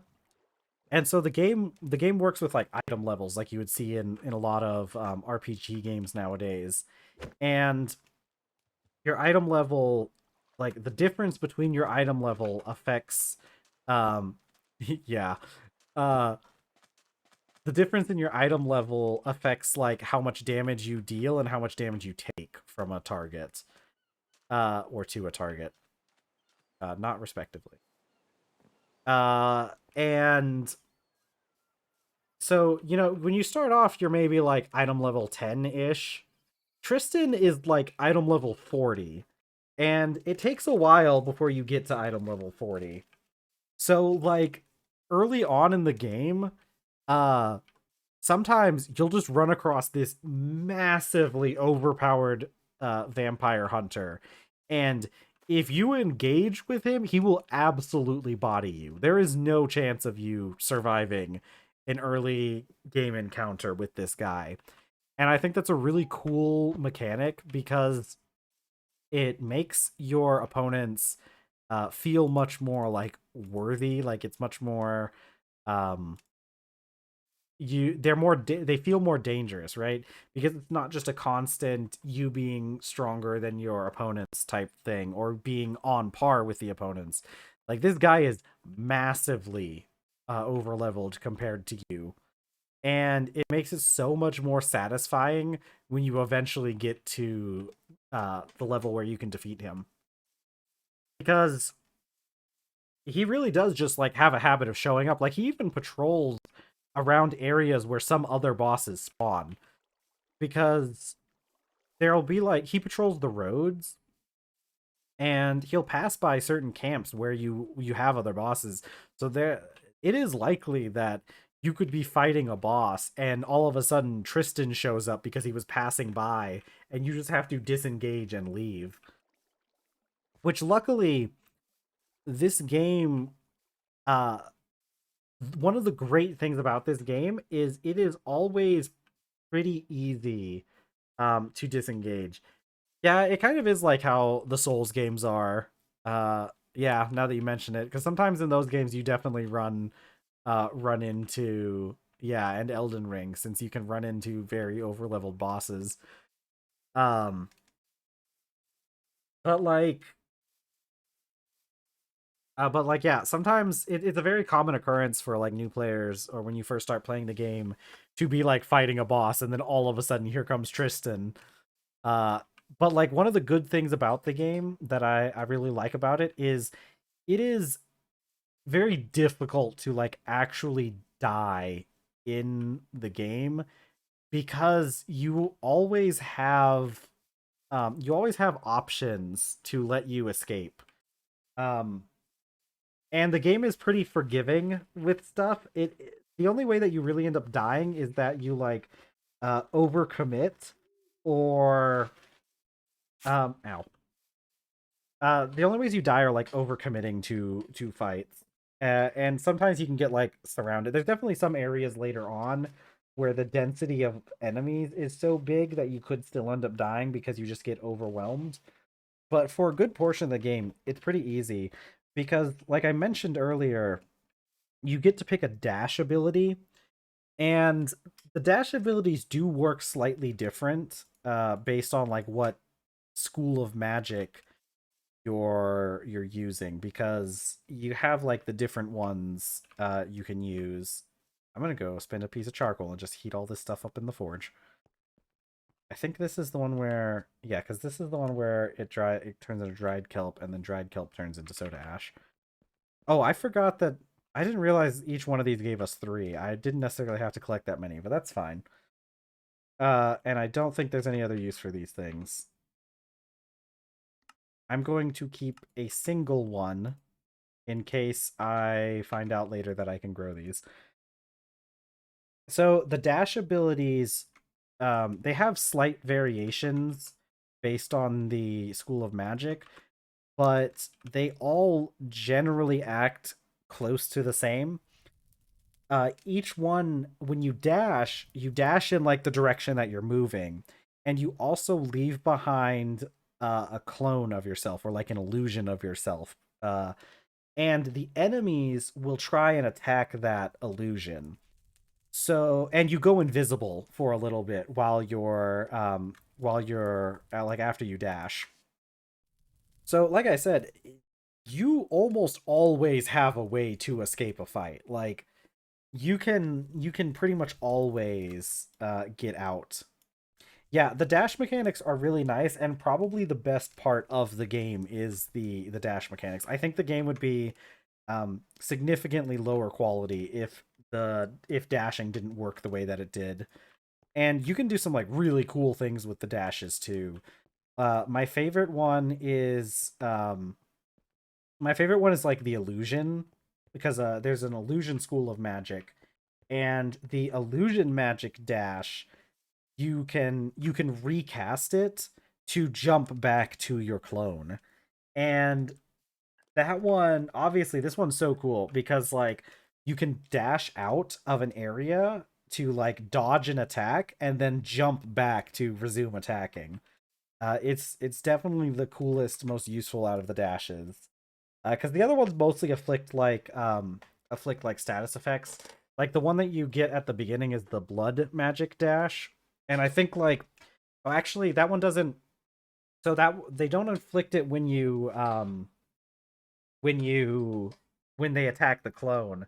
What it does is using a dash will make it so that like your next attack inflicts some sort of status effect, or does like some extra boost. So the blood one's really cool too, because the blood dash, the next attack you do will like restore health. So, and that's like the default dash that you get, and it's really useful because you can use it to like dash out of the way and like restore some of your health, which is really the only way to heal in fights. Oh, speaking of the healing mechanics in fights, the healing mechanics are really cool because when you take damage in combat, not only do you lose health like you normally would, you actually lose a little bit of max health as well. So you can heal while you're in a fight. Like there are potions you can take that give you some restoration effects that last until you get hit again, or not until you get hit again, but last as long as you don't get hit. Uh and you have like your blood magic abilities which can restore health, but because attacks reduce your max health, you're still punished for taking too many hits. Like you can heal, but you're eventually going to reach a point where your max health is so low that you can't really like continue in the fight. So I've never played Ultra Kill, but I have heard a lot about it, and I didn't know that was a mechanic. But yeah, like Ultra Kill, I guess. It's a really cool mechanic. I think it's a really good way to do games like that because it makes it so that um you have, what is that? I need 12 pieces of reinforced glass. Okay, I can make silica for that. Um, but it makes it so that you aren't like overwhelmingly punished for taking damage, because you do still have the ability to um you still have the ability to restore health in some capacity, but you're still penalized for taking too many hits. So it's a really good like mix, a good medium in between to make it so that you can get away with some things in fights, but if you continuously make mistakes, you're still going to get punished for it. Wait, do I have to do I okay, hold on. Do I just no.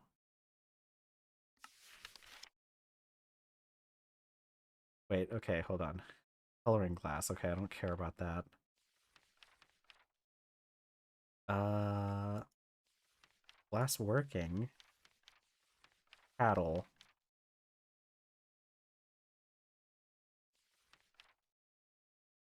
Okay. Tool. Paddle crafted. You know what? Maybe I messed up the recipe for seaweed. Maybe I'm the one that messed it up because when I moved the recipes for um when I moved the recipes from the furnace, maybe I accidentally removed that recipe. I'll have to go back and fix that later. Hold on. I want to okay. Use the blowpipe. Okay, so I do use the blowpipe. I don't know exactly how we apply the soda ash, but we're going to figure this out. I need flatten soda ash and then table pour. So it's really not that complicated of a process. Okay, and let me grab some peat. We'll just do 4 for now. Okay. Then go. Okay, we're gonna see if I can do this. First of all. Otherwise, I might need to go get more clay because I kind of destroyed all my clay. We're gonna think about that later. But yeah, it's a really nice mechanics in that game. I've mentioned this before, but I really like when game developers pay close attention to like how mechanics work and like ways to because like I feel like early games in a lot of genres tend to like have mechanics that they kind of want to realize, but then they like um but like they a lot of older games kind of have mechanics that aren't like really good or very like intuitive for people, and it's because okay, can I how do I apply, do I just like okay, there we go. Ow. Okay, that's fair. How do I pick you up in my offhand? Ah. Wait, this has just had soda ash done to it. Did I ruin this? Did this get messed up? Maybe it did. Did it not do my it may have not done my flatten operation. Hold on. Let's see if I can do a table pour with this or any kind of pour with this.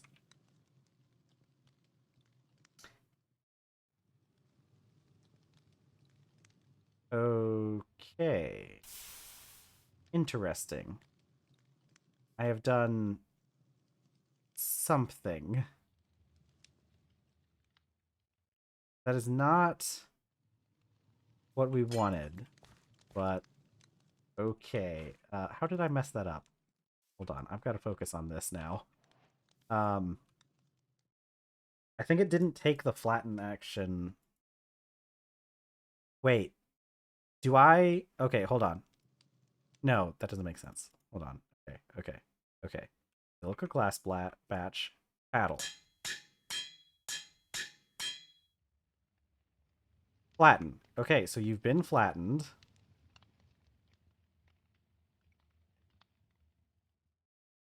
Okay. Take this. Add the soda ash. Okay. For some reason, ow. Ow. Get in my hand. No. Okay. I'm just hurting myself over and over. Aha! I think it was already cooled down.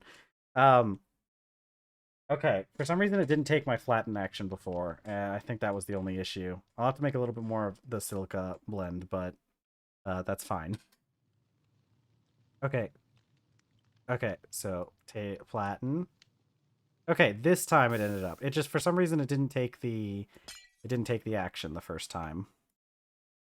Okay.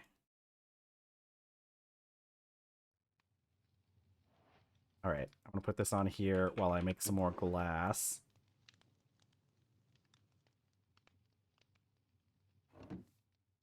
Uh, this, this.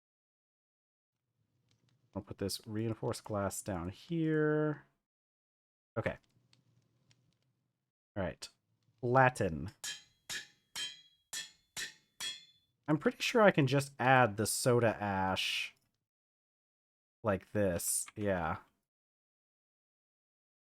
Okay, I think I'm figuring out how this works now. I've never done glass panes before, so I had no idea how this worked.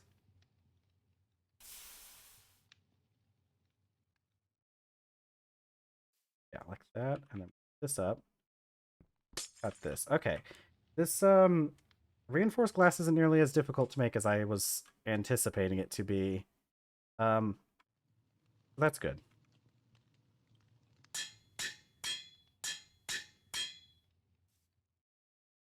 Okay, okay, it's been flattened. I have to keep making sure that I make sure that it's flattened and it doesn't end up like the first batch did. Not exactly sure why the first batch failed, but oh well.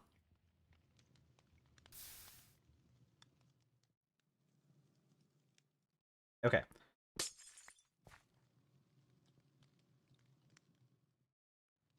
But yeah, I feel like a lot of older games kind of had that issue where there's mechanics that want to be realized, but maybe don't exactly make it all the way through, and end up being more frustrating than fun. And it's not like necessarily those games' fault, I don't think, because when you're the first one to do something, like, of course you're not going to know how to do it perfectly. But I think it's a really cool thing to look at those old games and see like how they did it and see the progression of mechanics throughout time.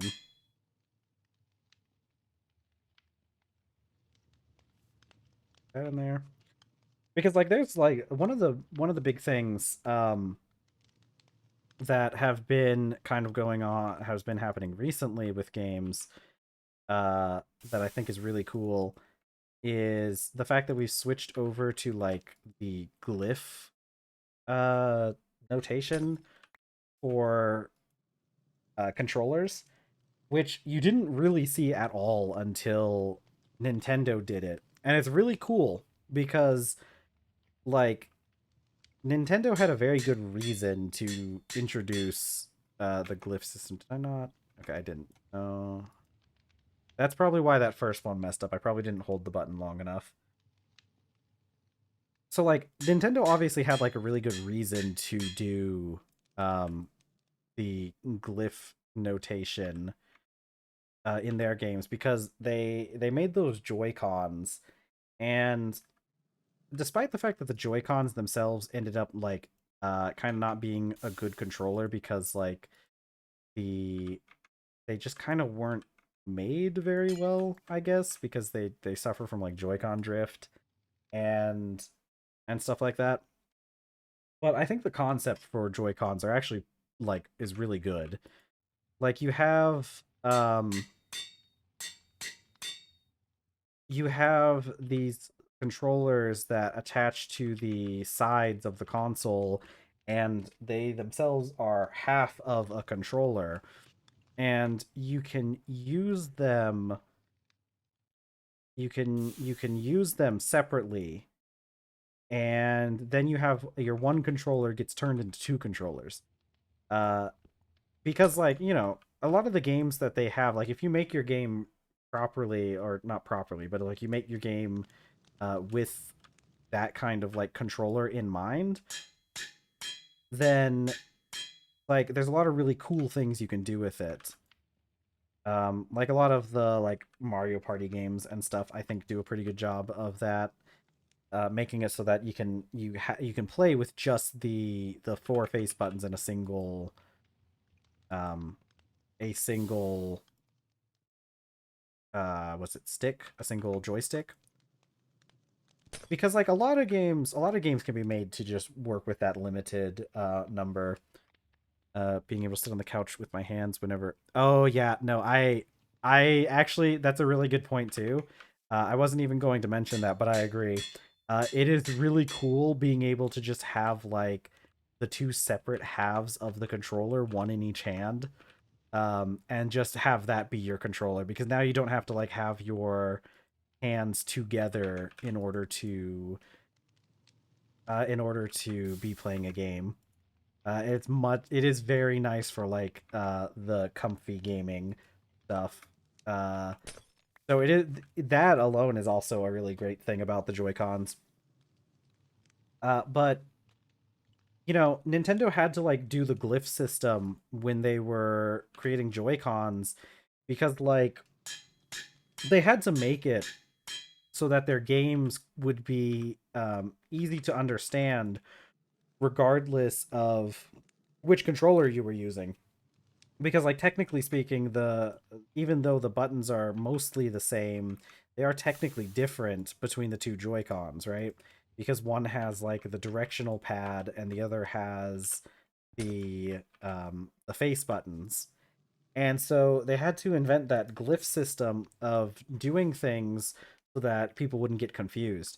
And then once like Nintendo did that, kind of everybody like realized that this is actually a really good way of handling the disparity between the different game controllers that you see with like computer games, or like not just computer games, but think about how like a lot of, okay, let's put another piece of peat on just in case. Think about how like a lot of games uh are made for like, I don't need that piece of, do I? We'll see. We'll see. Um, how a lot of games are like, you know, on different consoles. So like you have the difference between Xbox controllers, and then the difference between uh PlayStation controllers. And you know, like archetypally, I probably could have gotten away with not using that, Pete. But like from like an archetype perspective, like they're really, it's really the same. Like the Xbox controller and the PlayStation controller are like the same thing, right? Like the only difference is they use different like names for their buttons. I mean, they both still have four face buttons, two joysticks, two triggers, two bumpers, a start and a select button, ostensibly. So they all have like the same basic button configuration. The only difference is it's hard to like make the on-screen like input prompts like fit between the two games, because like an X button on the Xbox controller is different from an X button on the PlayStation controller, which is also different from the X button on a Nintendo controller as well, because all these guys really like, you know, making things different and special so that you can't have them work together. But you know, game developers don't really care much about like that argument, so they just kind of do them all together. Hold on. Okay, I need 12, so I need 6 rod. I need to do 6 of these ingots. Oh heck, we're almost out of time. Okay. I'm going to finish up this I'm going to finish up this stuff with the greenhouse, and then we're going to end the stream. But yeah, so I really like how game developers have like how that's like such a cool progression in technology, um between having and like you can clearly see the line of like how technology changed and how it went forward. Oh, I need the door too. I have one extra rod in the in a chest, so I'm going to do one more round of these. My character is not liking the fact that I don't feed him ever. But that's okay. Listen, he can get over it. He's not real anyways. I just need to not run so I don't lose that extra bit of um of food, so that everything starts going downhill from there. But yeah, seeing the development, the line of progression, I think is so cool. Being able to look back through history and kind of be like, this is how we started, and this is what we ended up figuring out later on. And it really shows how video games as a medium can like really be pushed, um and like how they can be improved upon, and how like innovation can be can be had. Okay, I'm gonna put this door here, and then we're going to put no. Okay, like that. Okay, now I should be able to finish this. We are going to need a little bit more because I will eventually want to get like a sprinkler set up in here, and we need a port for that, but I think for now it should be fine.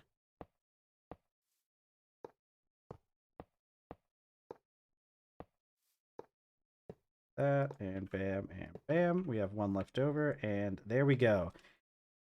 All right, we have an iron greenhouse made, and I will be able to grow the pineapples that have been sitting out behind the greenhouse, and I'll be able to grow the rice. Maybe. Actually, rice probably would be pretty easy to grow because I can just put a barrel underneath it, or a drum underneath it, or whatever.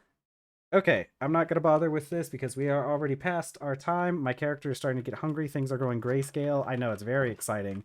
I'm really happy that we have an iron greenhouse now because I can solve so many of my food problems now. I can just start growing all the food that I need in the greenhouse. Oh, okay. All right, we are at the end of our stream. It's been 4 hours because I stream for 4 hours on weekdays. That is 2 p.m. Eastern time if you're familiar, or just take whatever time it is now and subtract 4 hours from it, and you will get the time that I will be streaming. If you are not already following, please be sure to give me a follow if you want to be notified when I go live. I have down below, I have links to a YouTube channel where I upload the VODs from this channel, so you can go back and see anything that I've done previously. The VODs are 2-week-old videos. They go up right as I finish streaming, so a new video should have just gone up on YouTube if you want to view that. I also have a link down below to my Blue Sky, which I have not really started using yet, but it will be a good place to find any information if I am unable to stream for whatever reason for a day. Thank you so much for choosing to be here and giving me your time and hanging out with me and talking about all sorts of fun things. I will see you all tomorrow. I don't have any announcements, so yeah, that's it. Goodbye, everyone. I will see you tomorrow for the last day of our week here. Bye. Have a good day, everyone.